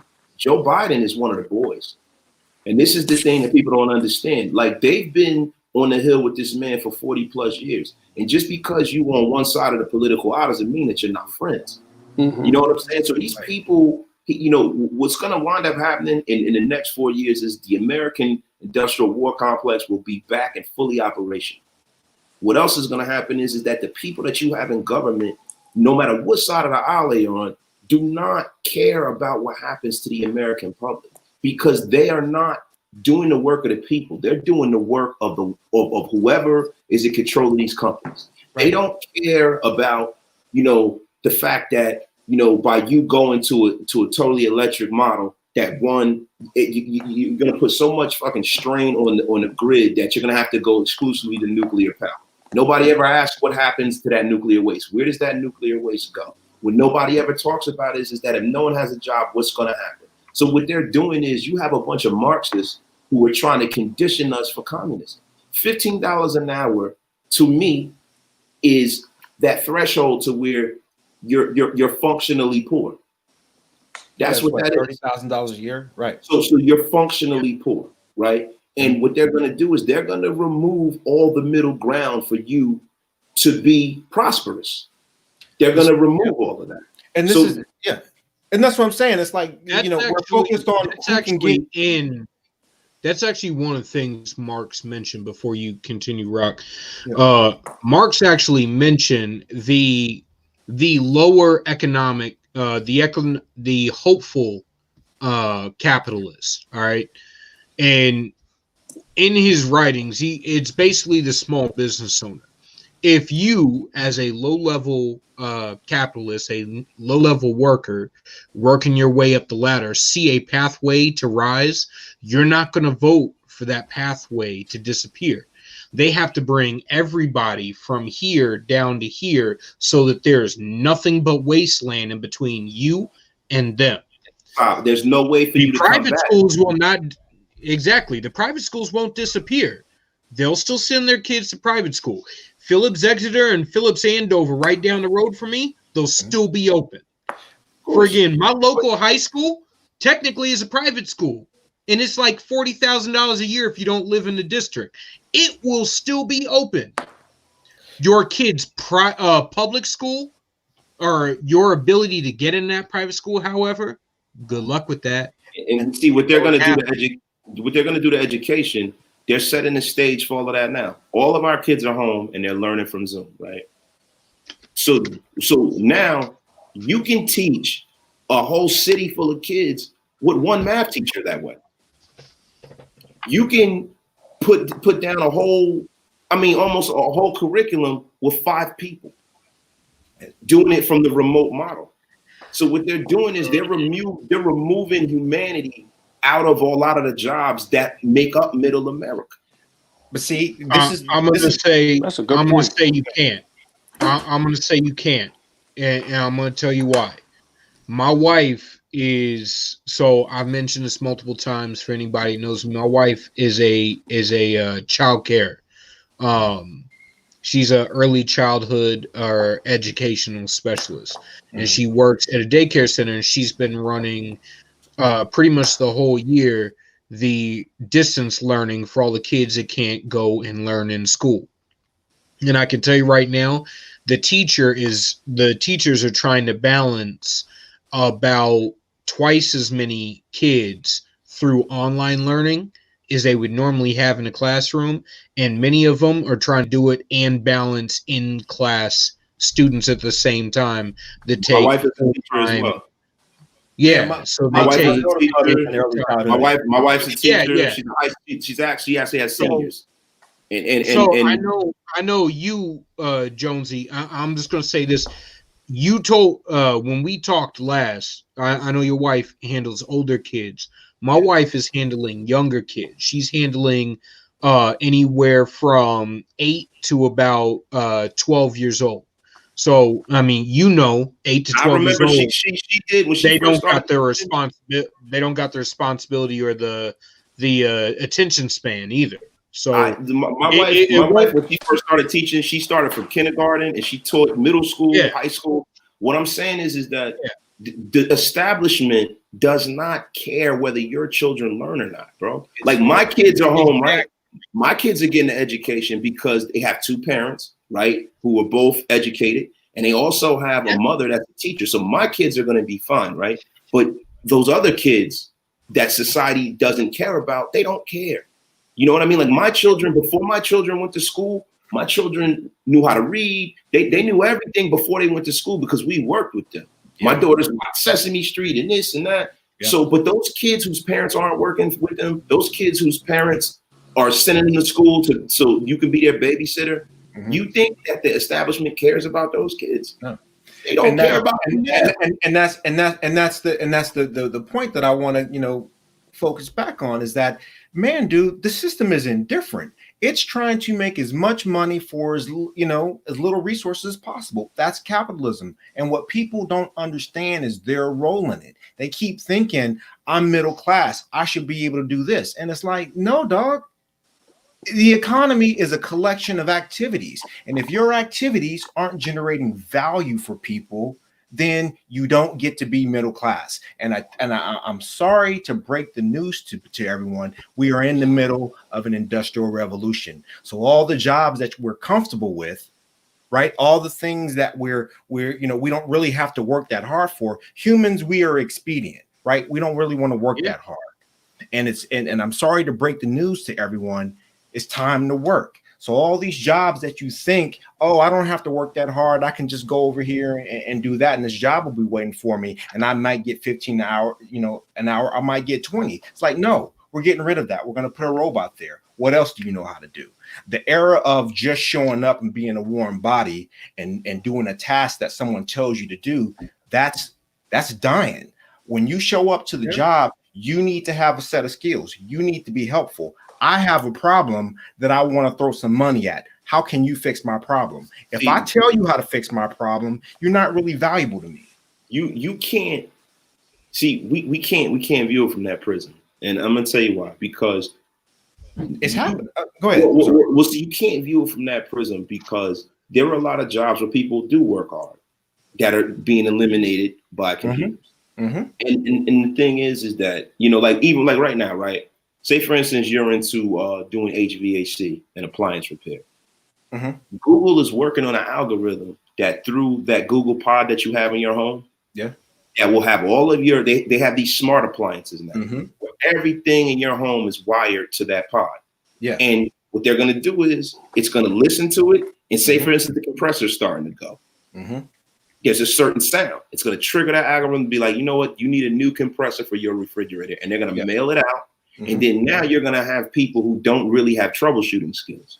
So they're going to go there. It's going to be plug and play, compression nuts, put the compressor in, 2 wires, juice it up, evacuate it, you're done. You're done. Right. So if we keep doing that in society, what happens? People got to figure it out. Eventually, you know what? You have too many people that can't solve problems. You have too many people. So You have more that problems brings than It's just you have more people and more problems than the world can muster. The thing that when you set up a capitalist society, right? They never thought that humanity would advance to the point where they would figure out how to make the human irrelevant. The thing that makes capitalism work are people. So when you eliminate people, what do you have now? So again, all right. So all of you, hold up. Go ahead with what you're going to say, Rock. But no, right I was just going to say pivot this. Yeah, no, I was just going to say. No, I was going to say that capitalism is a specific version of this thing that we're doing in life. And life is, what can I get to sustain myself? What activities do I need to engage in order to provide resources to keep me alive, extend my gene pool, and everything, like, whatever.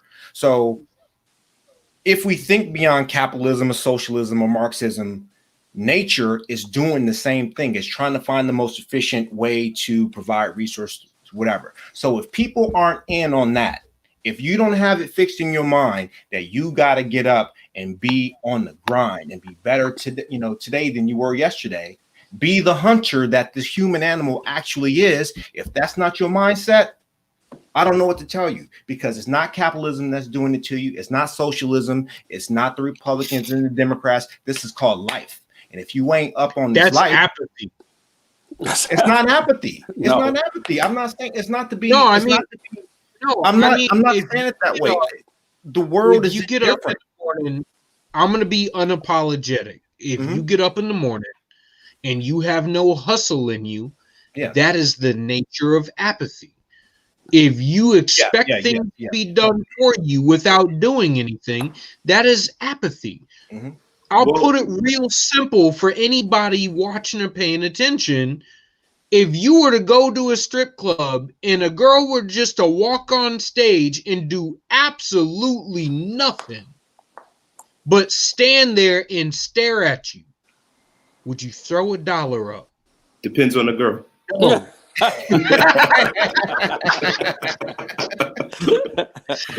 I would not throw $1 up for damn lie. I understand the humanity of it, right? And we gotta, but you get what I'm saying. The hustle is what drives us forward. And people have varying levels of hustle. Yeah. All right. So I'm not going to knock people that have less hustle, and I'm not going to knock and compare them to the dude that like sleeps 1 hour a day, or I'm not going to put him on a level of E.T. Williams. All right. I'm going to be, or Air Thomas. I'm not going to be a complete douche about this and try to compare him to E.T. All right. There's not enough hustle in the world to make up for them eliminating thousands of jobs from an algorithm in one fell swoop. That's the thing that we have to realize this, right? There's only so many people who have the talent to design this kind of stuff. These companies only have certain amounts of people. Like how many employees do you think Facebook has? Yeah, it's not very many. It's only like last time I looked, they got around 3,500. Yo, there are 3,500 people that probably work in a mall, in your local mall. Yeah. So that is a very, very small sector of society. And what's happening, the progress is happening so fast that what's going on is there's no way the paradigm shift. Like if it's getting to the point where they're not even going to need human beings to fight wars anymore. But see, I think we still are mapping people on our conception of work, and there's always going to be something to do. There's always going to be something to do. Some of this tech that I've been seeing, because I'm starting to get into the tech world, the artificial intelligence that they have, it's going to be like Skynet. You don't even need anyone. You have technology that fixes other technology. It's not the AI that's the problem. from what I'm seeing, from what all the technology is coming out, it's actually the ability to make a joint that can move in a 200-degree fashion. All right. Well, yeah, that's what I'm talking about. A human joint just doesn't move like this. It can move like this. All right. Yeah. So that once they can figure out that, They already have. That is what will replace. No, they haven't. They haven't, because they can't do it without with the At they scale can't do is it what you're to keep saying. the component. Yeah, they can do it at a Because small you level. are right. They have it. They don't have motor. You can't have it. It's not at scale yet. Listen, But it doesn't take as long to close that gap as it used to. And that's what I'm they saying. haven't made it cost effective. It's not cost effective. So It's not cost effective now. What I'm saying is, we're in the sweet spot right now where economically we can solve these issues before it gets to the point where we can no longer solve them economically, and we eventually become outmoded. And we become outmoded by our own progress. But what's happening is the food chain has been replaced. We are at the top of the food chain on this planet, but eventually we won't be. If we make a perfect cell, like a perfect entity, this is what we're doing. There's no human error, there's no go backs, there's none of this. When you do that, what you are doing is you're eliminating us out of society. But you know what that is? That's a problem. And you know that problem requires a solution. And in that solution, there's value, and that's how we're going to generate our money. The only solution to that is to either put the toothpaste back into the tube and regulate it, or to not. And the thing about it is, in America, we're in a global economy, so we might outlaw it, but China won't. And see, and this is where I think another thing we always talk about the wrong things. People keep defaulting back to these economic philosophies or ideas that someone thought up in the mid 1700s, and it's like, yo, man, they couldn't conceive of the world that we are in, let alone what's about to happen. And so we keep saying, well, looking back for this wisdom, and no one wants to do the work to come up with a genuinely creative idea for how we live in the world that is, as you're saying, Jonesy, is materializing around us, because it's not far down the road. I was watching this thing about automated long haul drivers, right? And the driver, he was like, yeah, but okay, you can drive it down the road empty, but what about fully loaded? And he was like, nah, fully loaded. And he was like, okay, yeah, on the highway, but what about the city and then backing up? And dude was like, no, let me show you. Boop, boop, boop. And the truck was doing this, and you could see in the moment the truck driver, he had this, he was secure up until this moment, and you can see it in his eyes. Yeah, or where he realized, damn, they got me. And they got my job. It's a matter of time. You guys make me think about the Terminator movie with the liquid metal. Yeah, Skynet. Yeah, Skynet, the Terminator. Bro, and you know what? This thing that we got going on now is the problem that needs to be solved. Unchecked greed, unchecked power. This is what needs to be solved. It's not like just because you can doesn't mean that you should. Right. We need to use common sense. Well, the technology, you're never going to stop the technology. But you can control it. So here's where it is.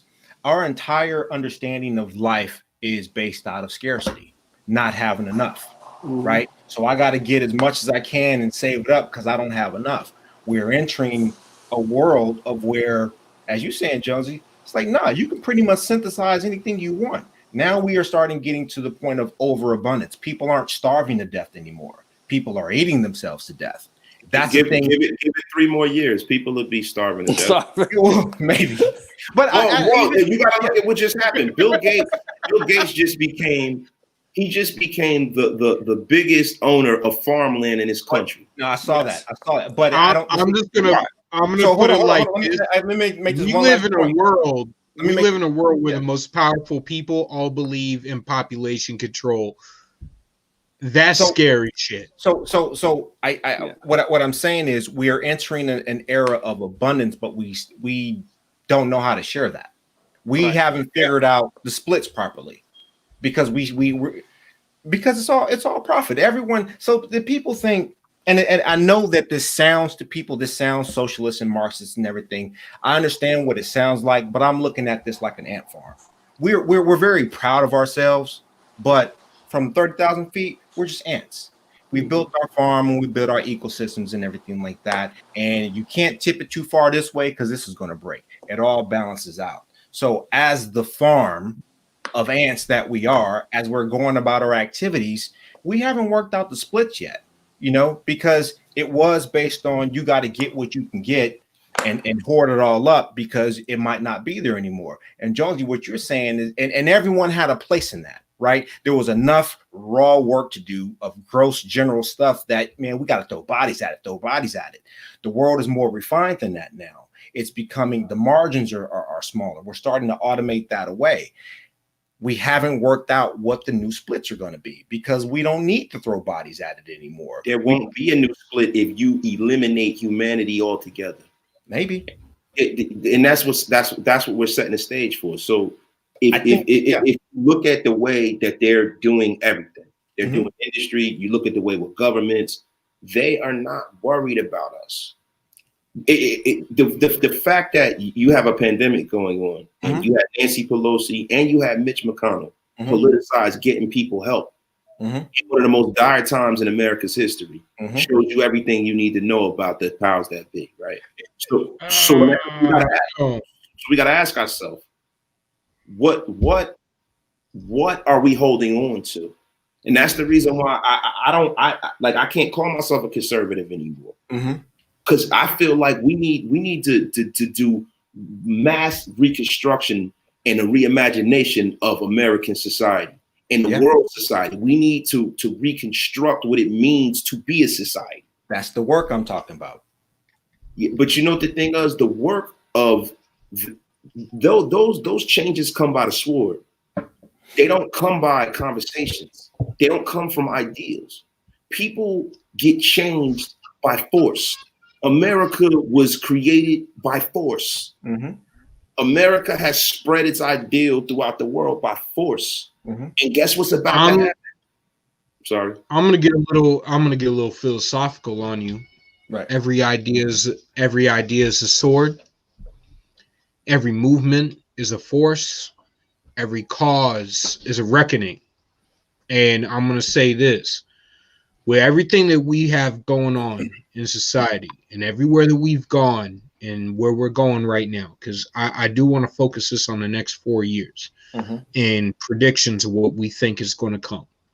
Because we've gotten far into the future beyond the next 2 years. And we haven't gotten into specifics, but like I said, an idea is a sword. For every idea, there's a person who is willing to stand up and fight for it. For every issue that comes up, there's a person willing to die for it. For every cause, there's a person willing to make it their future and their everyday being. So going into this next round, going into this next 4 years, we got a Biden presidency coming up here in about 6 days. What do we expect for the next 4 years? Do we expect radical changes in automation? Do we expect radical changes in what we're going to deal with over the next administration? Do we expect something that we can attend with? Do we and where do you think? Because I want to focus this on what we can solve. Because as great and as intellectual as we've gotten, I think we got off the path for a little bit. But I think for anybody watching this bitch. Hey, I'm drinking, like, I'm about to open I just finished a bottle of freaking bourbon and I'm about to open my third beer. I enjoyed this conversation. So this is better than watching a football game. Football this year has sucked. I don't even watch so anymore. But Exactly. I'm Yeah. like waiting for boxing matches and shit. I'm waiting for Tyson Holyfield 3 and Fury Wilder 3 and Fury Joshua. So So what's that's the gonna next be 4 years? so for the next 4 years, Mhm. what do we see? All right, so we got George Farrell back. For the next 4 years, what do we expect out of the Biden administration? Where do we think that conservatives and liberals can align? Do we expect a third party, the most powerful third party right now, which is still largely irrelevant, is the Libertarian Party? Do we expect them to make a serious level of growth? And what do we expect? All right. Each one of you, let's start with Mr. Farrell.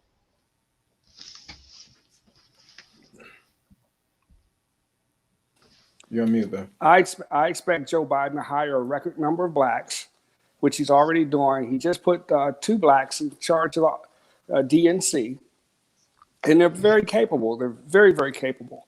I expect gas prices to go up, and I expect the $15 minimum wage to pass, and I expect a lot of charity programs. I won't call them bills or job programs, but I think there's going to be a lot of charity programs over the next 4 years.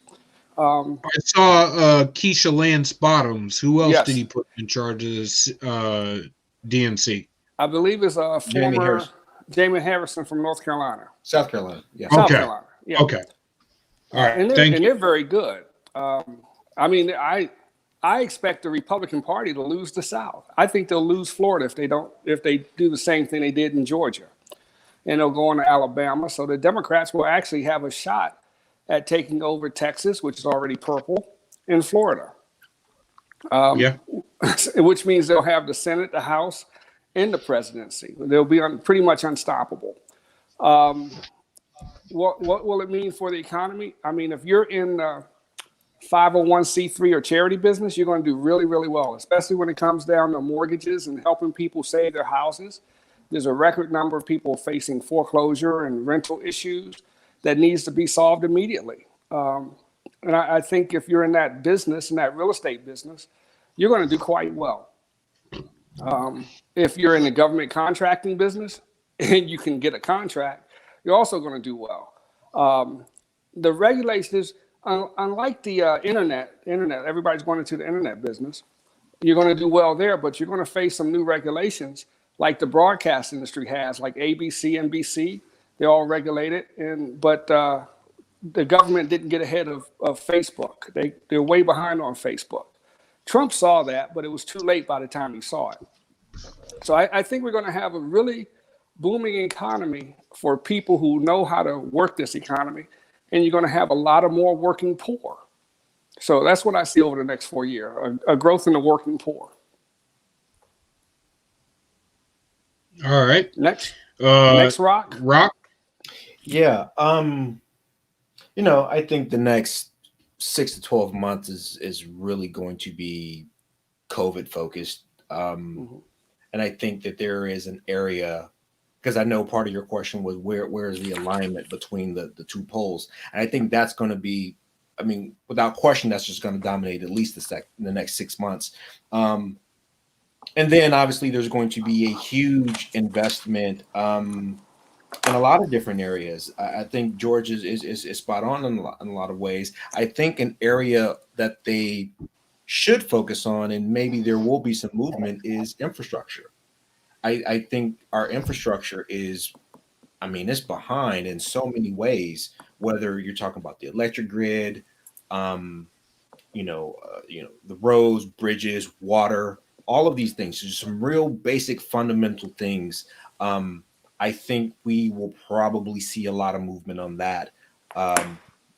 We're going to see something on taxes. We're absolutely going to see something on taxes. The debt is too high. Social Security is coming up on a real precarious situation. I think we're going to see something on healthcare, because we're in the middle of a health situation, Obamacare, it's showing its age. It's weighted down. There needs to be additional work. I think everyone is motivated, whether conservative or progressive, to really try to do something on healthcare because it's still not where anyone wants it to be. I think there's an opportunity for some more education reform. People from on the progressive side really want something done about student debt. People on the conservative side want to deal with why there's so much debt in the first place. And I think they're actually, it seems antagonistic, but I do think there's an opportunity there if people are creative. What I don't see is we don't know what the new technological breakthrough is going to be over the next 4 years. Something can show up 12 months from now, and then 36 months after that, who knows what the world looks like. Going back to some of the points that you were making, Jonesy, it's like, man, these things are going to, when they turn on a dime, and it moves exponentially, and you don't really know what's going on. I think we are so far behind on so many strategic initiatives and just direction. I think what George said is right, is that we are going to have an increase in the working poor. The people have accumulated so much debt, not even just this national thing, but personal debt. That's the thing that I think is just going to really start weighing people down. And, I think for the most part, we're just going to tread water. I don't see the populace connected enough behind a singular goal or a handful of goals or behind a political figure to say, you know what, we're going to put energy behind this and we're going to make it work. So I just think, we're treading water and people are looking for their opportunity. I think what happens in 2024, if the GOP continues to fracture, do whatever, I think there's going to be a reckoning on what the GOP is. We won't get that until 2022 and probably most likely 2024 with the presidential thing. And if the GOP loses that presidential race, which at this point, I think the probability says that that'll probably be Kamala Harris. If they lose that, then the GOP as we know it is completely done, and there has to be a reconstitution of that. I believe with Democrats having everything in control of everything right now, you're going to get more pressure from the Bernie Sanders and the AOCs and the squads and different things. And I think what we're seeing with the GOP, we will begin to see more of that 2024, 2026, as, the left becomes sort of drunk on their power. You're going to start to see that fracture. I don't see a strategic plan, so I think it's more treading water. Jonesy? Well, see a few things coming on. I see automation coming on rapidly and destroying a lot of industries that are current now. I see the American war industry picking up, and I see the parties uniting under combat, because normally when you have us overseas and you have us in the Middle East fighting, the parties aren't fighting as much because they have one common goal. So, what we have now is we have established run-of-the-mill politicians who have been working together for years and years and years. And I don't think you're going to see the level of friction that there's been. I also see healthcare changing in a way where, it's almost going to be like, the fundamental problem with healthcare is the lack of free markets. The system has been dominated by third parties and insurers and governments and employees like that. So in that industry, you're going to have more competition. It's going to be more of like a Uber and Lyft kind of upheaval for like how you have for taxi drivers and transportation. What we're also going to see is, and I don't mean to sound like a wackadoo, but I think that we're going to see we're going to see aliens. We're going to see them admit that there's extraterrestrial life, I think, in the next 4 years. I truly believe that. And I also believe that our government, as currently constituted, is going to be challenged. Our standing in the world has dropped because of all of the upheaval that's been going on, and we don't have the same kind of license to go and dictate what happens in other people's countries. Yeah. So now you're going to get way more of a pushback than you've ever gotten. Yeah. That's going to cause all kinds of problems. And what's happening right now, what people don't realize is that China and Russia is buying up the whole Western Hemisphere right up under our nose. China's bought up they bought Jamaica up, they bought all of the island nations, they bought them up. Russia's in Mexico buying up Mexico. China's in Texas and in the middle of our country buying up land left and right in America.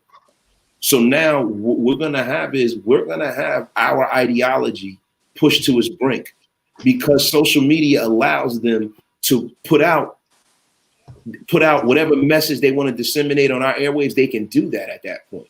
So I think that our capitalist society is actually going to be under attack in the next 4 years in a way that we've never seen before. I agree with all of you. I mean, you guys make good points. You're very sharp.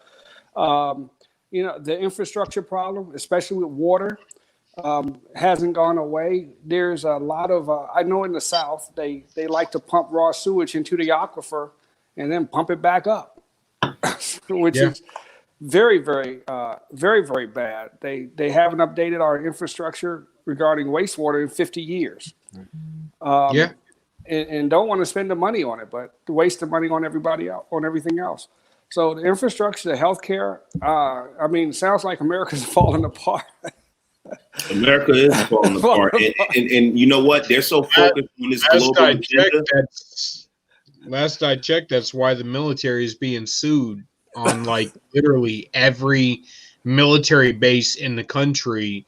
Yep. The towns are suing the bases for contaminating the water supply. Pretty soon you're gonna have people that are walking around like the X-Men because of the stuff we've contaminated. Hey, that was supposed to happen during the eclipse. Yeah, I know, man. What happened? I didn't get any Negro powers. I mean, I can still jump high, I can still dance, and I'm still fast. And I have excellent taste in music. But other than that, I didn't get anything extra that I didn't already have prior to the Northern Lights. I was hoping to be shooting like fire bolts out of my eyes, or I don't know, some rainbows or something. I mean, shit, I didn't even get a good credit score out of it. Like, what the hell, man? Like a good credit score is a superpower enough. I would have taken that. Man, let me tell you something. That's the few and the far in between. But I used to sell cars when I was younger, and there was one guy that came in that worked for the government. My man had an 800 credit score. And I tell you, that's the fastest car deal that's ever been done in life. That brother walked in there. He had three. I had a 771 once. 771. And it was 71 is not 800, bro. This dude walked in there. No. That's what I'm saying though. Is 771? My auto deal took me like 5 minutes. Bro, this dude walked in there and was out of there with the car in 20 minutes. He said, "I want it in this color. I want it in this trim. This is what I want my payment to be. I want the car washed. If you can't mark the deal up, then I'm leaving them going down the street. They already got the car ready for me." And you know what? God damn it. He was out of there. He was driving. He signed the papers. You know, they try to bring the closer in and all that. None of that shit was going on because it was what could you say to a guy with a perfect credit score? This guy was to me was the living embodiment of Thanos when he walked in there, bro. This figure and shit happened. I got to tell you a story. So I'm gonna say. Oh, go ahead, Rock. Go ahead. No. I was hanging out at I got some folks who have a house upstate. So me and my girl were hanging out with him and his wife. So we're hanging around, we're drinking, having fun. And I don't know how it came up, but my boy and I, we were like, you know what? It will be a cool like party game if we compare credit scores. Like if we just like in a party sitting around and just start guessing who has the, ranking credit scores. And my girl is looking at me like, that's a terrible idea. Like, who could do something like that? And I'm like, I'm like, it sounds like a fun game. And she's like, no, it sounds like a fun game to people who have great credit. To people who have like credit that they're working on, that's not a good game at all. It's not a good game if you got a friend that's a scammer.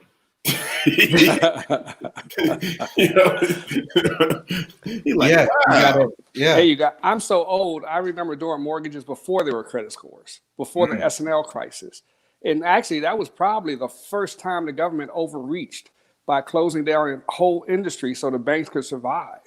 The S&L, the 80s. The S&L crisis, matter of fact, I owned a mortgage company in Washington, D.C. in Silver Spring, and I shut down when the mortgage crisis happened because I didn't like that system. Matter of fact, there were only 3 credit scores. HFC had 3 credit scores. I think it was 7, 9, and 13% were their mortgages. So I used to chase behind all the HFC mortgages and refinance their mortgages because this was during the Jimmy Carter administration. Wow. He was incredibly bad. But yeah, I'm old. Yeah. He was an incredibly bad president. You're not old. You don't look that old. Black don't crack. So I actually went into on the corner of Georgia and Colesville Road. There was a bank called Maryland National Bank. And I was doing mortgages with the local bank, and I had lines of credit from 3 or 4 banks across the city. And HFC came and said they would do all my mortgages for me. So on Friday, my office was in the Silver Spring Metro Plaza where this Metro stop was. The banker came in, asked me for, if I had an open line of like $12,000. He asked me for a check. I gave it to him. Monday, the bank didn't open. So I called him at home and I said, why'd you come get that money from me? I could have kept it for another 6 months.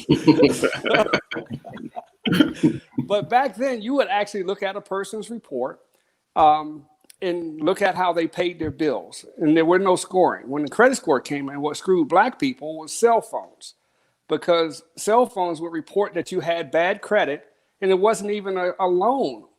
And that screwed a lot of Black people when cell phones first came out because they were ridiculously high. And everybody would get their cell phone cut off. And that's not credit. For everybody with a cell phone, check your cell phone company. They report within 15 days. They're not allowed to ding your credit until after 30 days. So challenge your damn cell phone company trying to ding your credit report. Because we get bad credit from companies like cell phone companies and collection companies. Which is not even a store credit card, because the scoring system was set up for department stores. It wasn't set up for mortgages or car payments. So the whole system is rigged toward people who buy things on credit, but at smaller amounts, not the big amounts. So by the time you're ready to buy a house, your credit's all screwed up. Mm-hmm. And it's a system I really don't like. And I wish if people didn't use it, there should be some kind of thing where we can stop using credit scores, because I don't think it's accurate. Well, didn't they just change the system too? Didn't they just reorganize it so that it only works off your most recent 2 years now? I have no idea. I don't do credit or mortgages anymore. But I think part of the thing with credit is just this culture of consumerism. Yes. Right. Everyone is spending so much money on all this random stuff, and that's how you go to the to the department store or whatever, and they like, oh yeah, here, take this credit card, we'll give you 15% off, which when you do the tax is less than 10% that you're actually going to get on a discount. It's it's a terrible use of resources. And I think financial literacy is something we always talk about. We can't talk about it enough. We have to talk about getting outside of this cycle of consumerism. Every time, every month there's a day on the calendar where they ring the bell and you're supposed to go out and spend money. Mm-hmm. Everyone. And it's like, no, get out of that. Don't wait for, I'm notorious. I don't buy anybody anything for Valentine's Day. I never have, and I never will, because I'm like, I'm not going to jump on that because. Are you married? My girl right here, man, I've been married twice. that wasn't. I think that explains it. But the point. I know Jonesy is at 17 years, right, Jonesy? Yep. It wasn't a Valentine's Day. And It wasn't a Valentine's Day. That did it. No, I but 10, and I'm just gonna say, me and my wife don't value Valentine's Day either. right. I'm gonna say this before you continue. Yeah. I think it's a bitch ass beta boy sort of holiday. All right, men that don't tell their women that they're valuable all year long get to make it up on Valentine's Day and seem like a hero, while men that do a damn good job 365 days a year get hung up on Valentine's Day as if we don't fucking matter. All right, on Valentine's Day, my wife will get a night. I'll spend the money on a dinner, and we'll go out to dinner, and on a nice date. I'll escalate date night to a higher level. She will get chocolates. She will get some sort of stuffed animal or roses or something like that. But I don't take it to. I'm not going to do like diamonds or anything crazy like that. That's stupid. I think the Valentine's Day has been become a corporate holiday that has screwed over men for decades. I mean, you're not gonna give me sex for Valentine's Day and get diamonds in return. My thing is, we married. Yeah, I have a daughter, right? I have a daughter. You know, my girl, been with her for a while.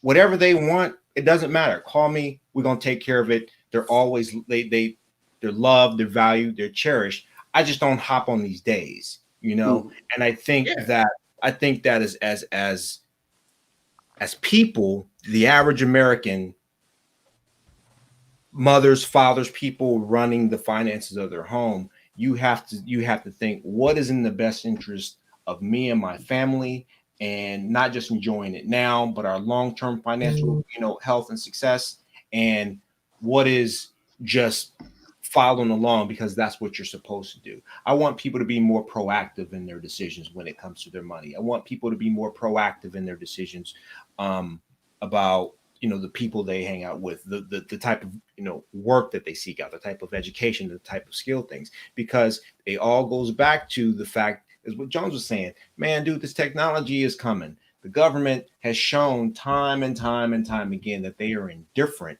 to the circumstances of your individual life. And so you have to proactively create this bubble around yourself, not to where you're not listening to people and you're detached, but you got to create a moat, between your castle and the rest of the world if you want to survive in it. Let me skip back to education, because there was a lot of talk about forgiving student loans.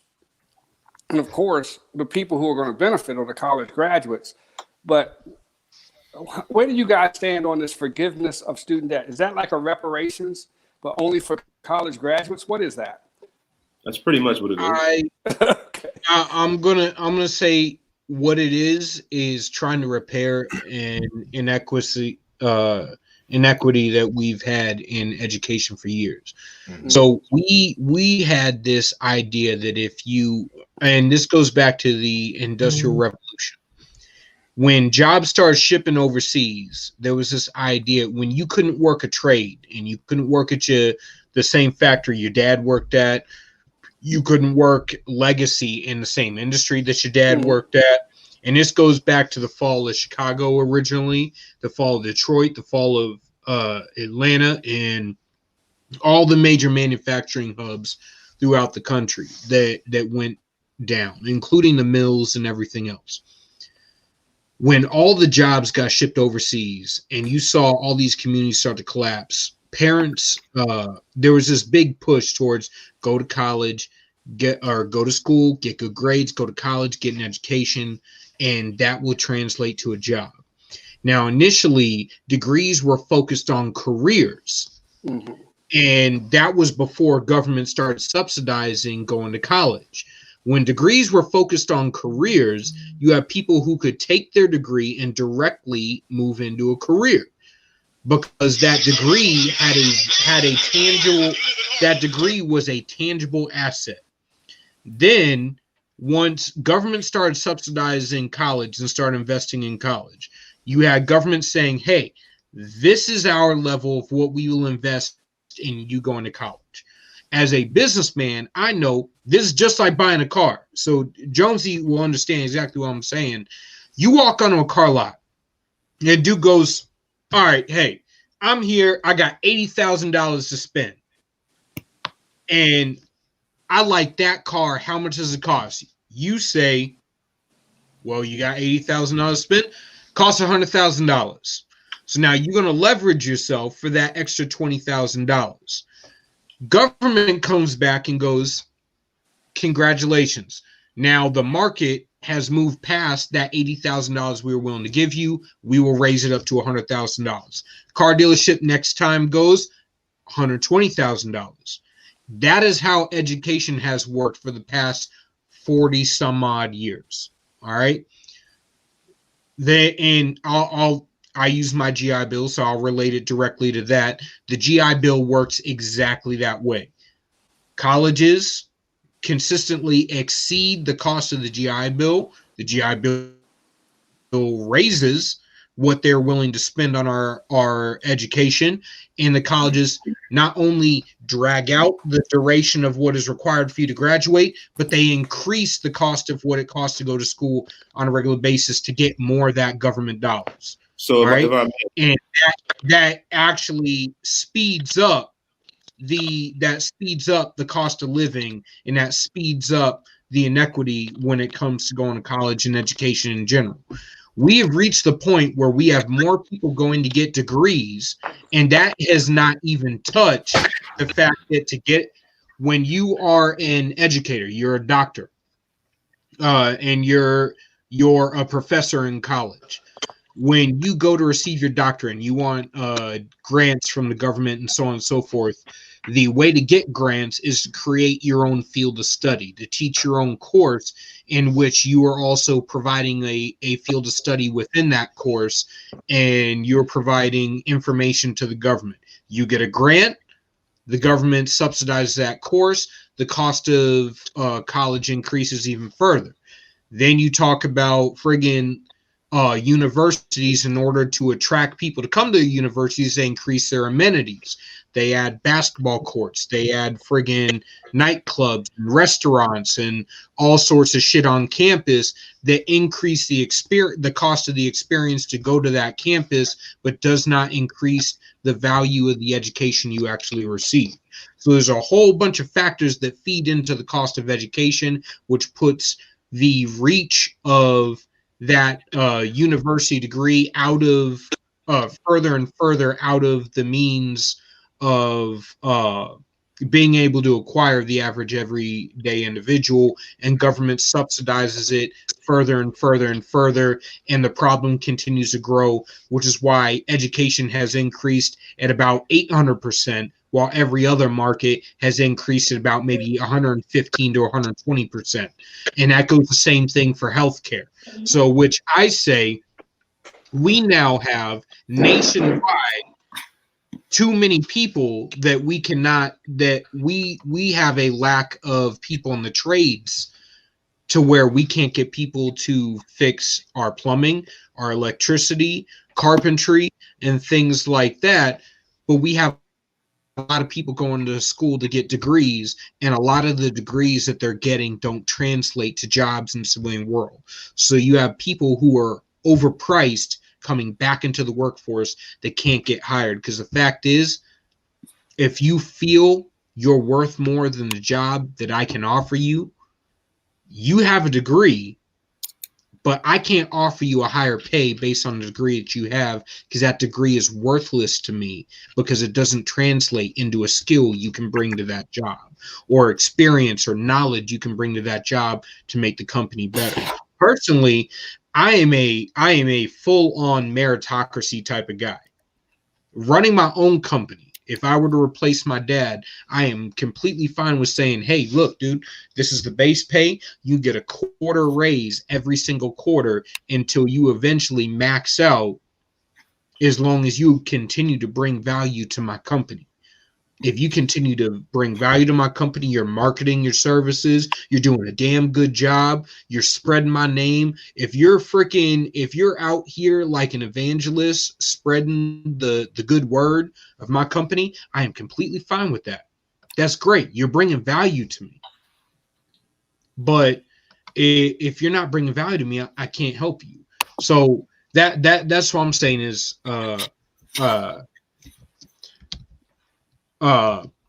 we've reached a point where we're starting to reach a point where education at a university doesn't equal out to a career. And I'm gonna say New Hampshire is, as far as I see it, where I live, is the pinnacle of what a perfect conservative state would be. We land on social issues. We're live free or die. Do whatever the hell you want, as long as it doesn't fuck with me. All right. As far as governance, do whatever the hell you want. The government is only going to interfere in certain things. Even if bears are running over your town. What was that? I said, even if bears are overrunning your town. You can shoot a bear. I read that article about that town out. I forget where exactly it is, but the bears are just. It was up in. I think, if I remember correctly, it was Lincoln or Ware, New Hampshire. It's actually right up. It was like, we kicking it, and the bears just showed up. And like, we kicking it. When everybody locked down, the bears just started roaming around, and they were like, "What's up?" So y'all just ain't coming out of your house. So we get our land back, but. That's what I'm saying is we're starting to graduate into that area, and that's what both of y'all have started to allude to, is we're getting into that area where the economy can only grow so much, people can only move so far, and we can only accomplish so much. You all gave fantastic examples of what you think is going to happen in the next 4 years. I'm going to give my quick example before we wrap it up tonight. My prediction of what I think will happen in the next 4 years. If we're successful, if everyone I'm working with, if we're successful, we will retake the House in 2022. And I mean conservatives. I don't mean Republicans. I don't mean specifically loyal to the party over the principles. I mean conservatives. People who are completely fine with free market capitalism, who want to build up the economy, who want to create jobs, who want to leave people to live their lives socially however they want to live it. People who believe in freedom of the individual, who want to build wealth within the community.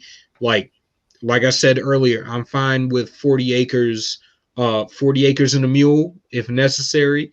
I'm fine with zero tax liability. Both of those fall within conservative principles. And if you want to go so far as Milton Friedman, the best social program is a paycheck. It is a check directly in your account to which you can use to invest, or however the hell you want to use it. Save it, invest it, leverage it, however.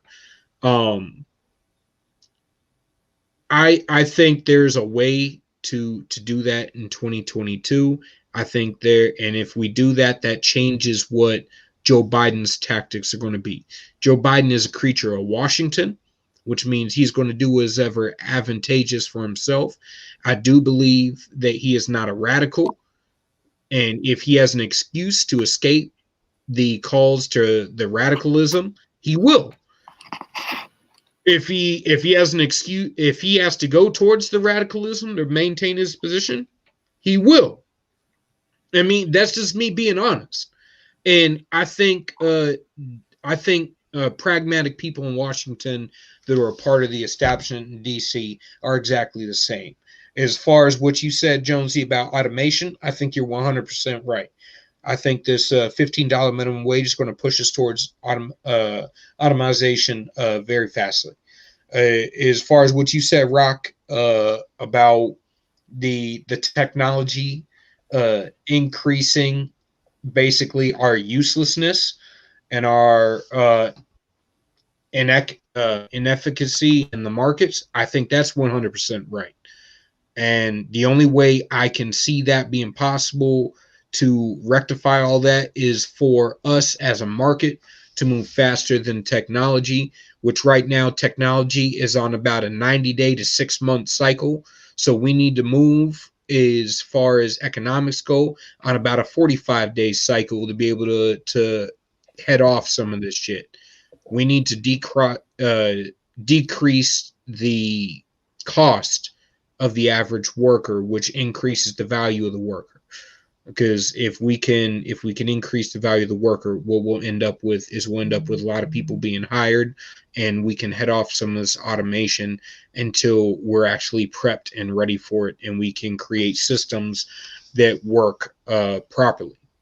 And by systems that work properly, I mean efficiency.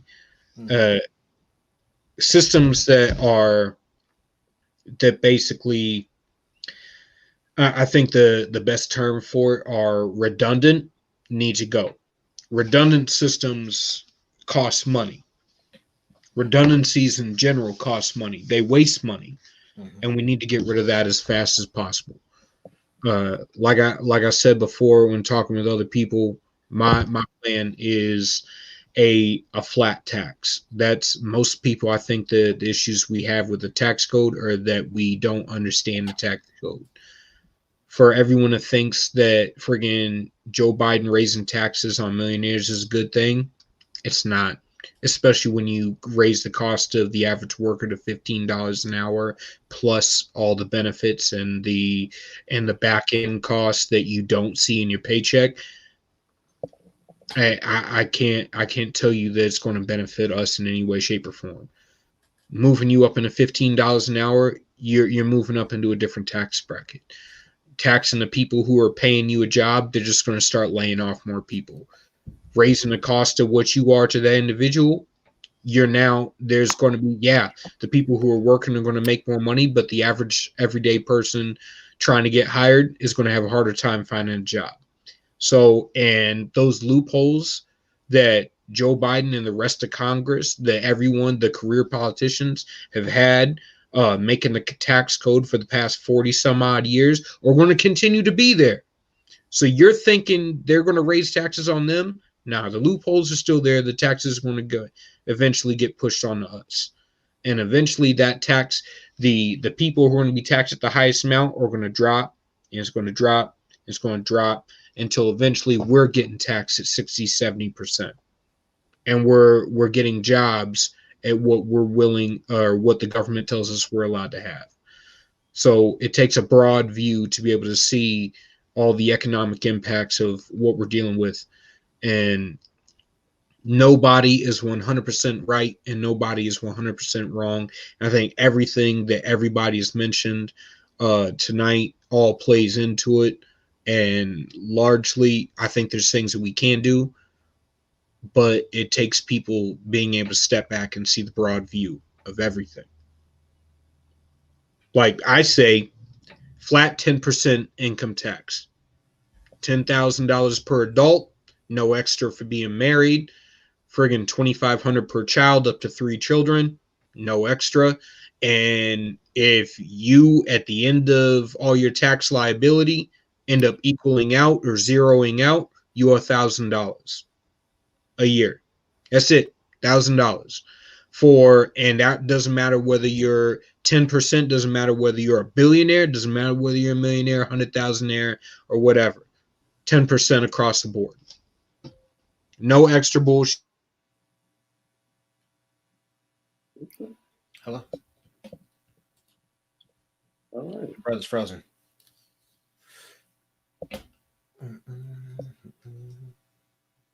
Yeah, you froze. Yeah, man, it's stuck. I don't know. So are we gonna end the blue collar intellectual? I guess, man, we can close it out. I know I got to go cook dinner for my ladies, man. I don't buy Valentine's, so I got to get dinner ready. Yeah, man. Well, I do it all. You know what I mean? Yeah. It's no big deal. Buy some candy or something. Right. No, I appreciate you, brother. We haven't met before. Yeah, we haven't met, man. But you know what I mean? Now we know each other, man. So, yeah. We do a pod swap or something like that, brother. Absolutely. He got you on the thing. I'm gonna lock you in, and we're gonna go. Man, we conduct the business all on his live feed, man. Yeah, man. Y'all, listen, we want to thank you for listening and watching the Blue Collar Intellectual on YouTube. Absolutely. And Twitter and Spotify. Shout out to my man Julian. And we're gonna end it up for the night, yeah. Yeah, appreciate you, man. Peace to everybody. Good night. Peace. Am I back? All right. I lost everybody else. My bad, everybody. I had kicked the charger and the cord out of my laptop, so my laptop kicked me out and threw a temper tantrum. I want to thank Jonesy and Rock and Mr. Farrell for coming on tonight. It was great conversation. I hope y'all had a great night on the Blue Collar Intellectual podcast. We're going to have more great conversations. I'm going to start having more of these gentlemen back on, and I want to have each one of them on for an individual discussion. I know Mr. Farrell, he's the founder of the Black, Asian, Latino Knowledge Pack. We didn't get to get deeper into the discussion, but I'm going to have him back here for an individual episode. Hopefully I can get Dr. Boyd Watkins on here and Dr. Claude Anderson. And I'm going to have Jonesy back for another conversation and Rock back for another conversation, all as individuals, because they all contributed a fantastic amount to the conversation.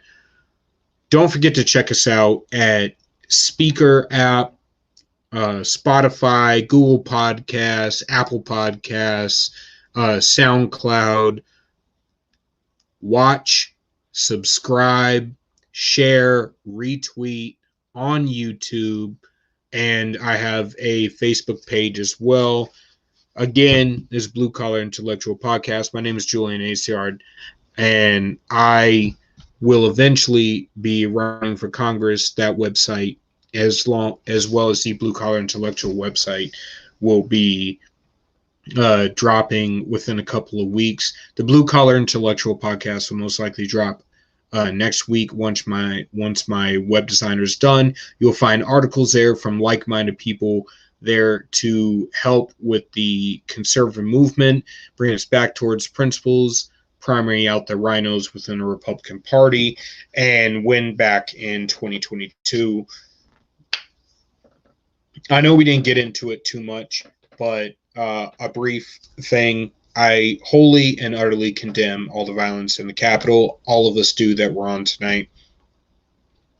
It was counterproductive to everything in the movement. People need to start thinking long term. That's how that happened. As far as the impeachment, it is what it is. I can do a separate episode on that. We went a little long. We went a little off topic, but I think the conversation was valuable. I hope you enjoyed tonight. And again, I thank everybody for coming on. That was at George Farrell, at Blackpack. That's BLAKPAC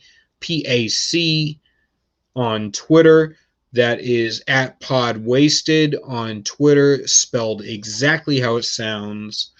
And for Rock, that was let me go back to it. That was at Rock. I'm sorry, I just had it here.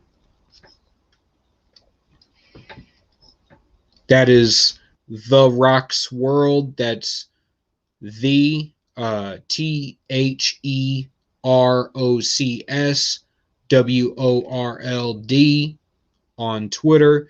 And you can check him out on YouTube as well. Pod Wasted Talent Podcast is on Spotify. And I hope you all have a wonderful night. That's it for me. The 15th episode of Blue Collar Intellectual Podcast. Go check out the rest of our podcast. And I will be re-airing episodes coming up shortly. God bless and have a good night. And what kind of player am I? Am I an offensive man or a defensive man? That's right, I'm neither. I play my opponent. If he likes to attack, I force him to defend himself. He's a cautious man, I draw him into dangerous water. See, you get so frustrated playing defensive positions, you make stupid moves you never make if you were thinking. When you come here, boy, check that shit at the door, I'm at the top of my game, cut the check. Somebody better king me, I'm the best. Let's play a game of checkers. Better yet, the game don't love nobody. Let's play chess.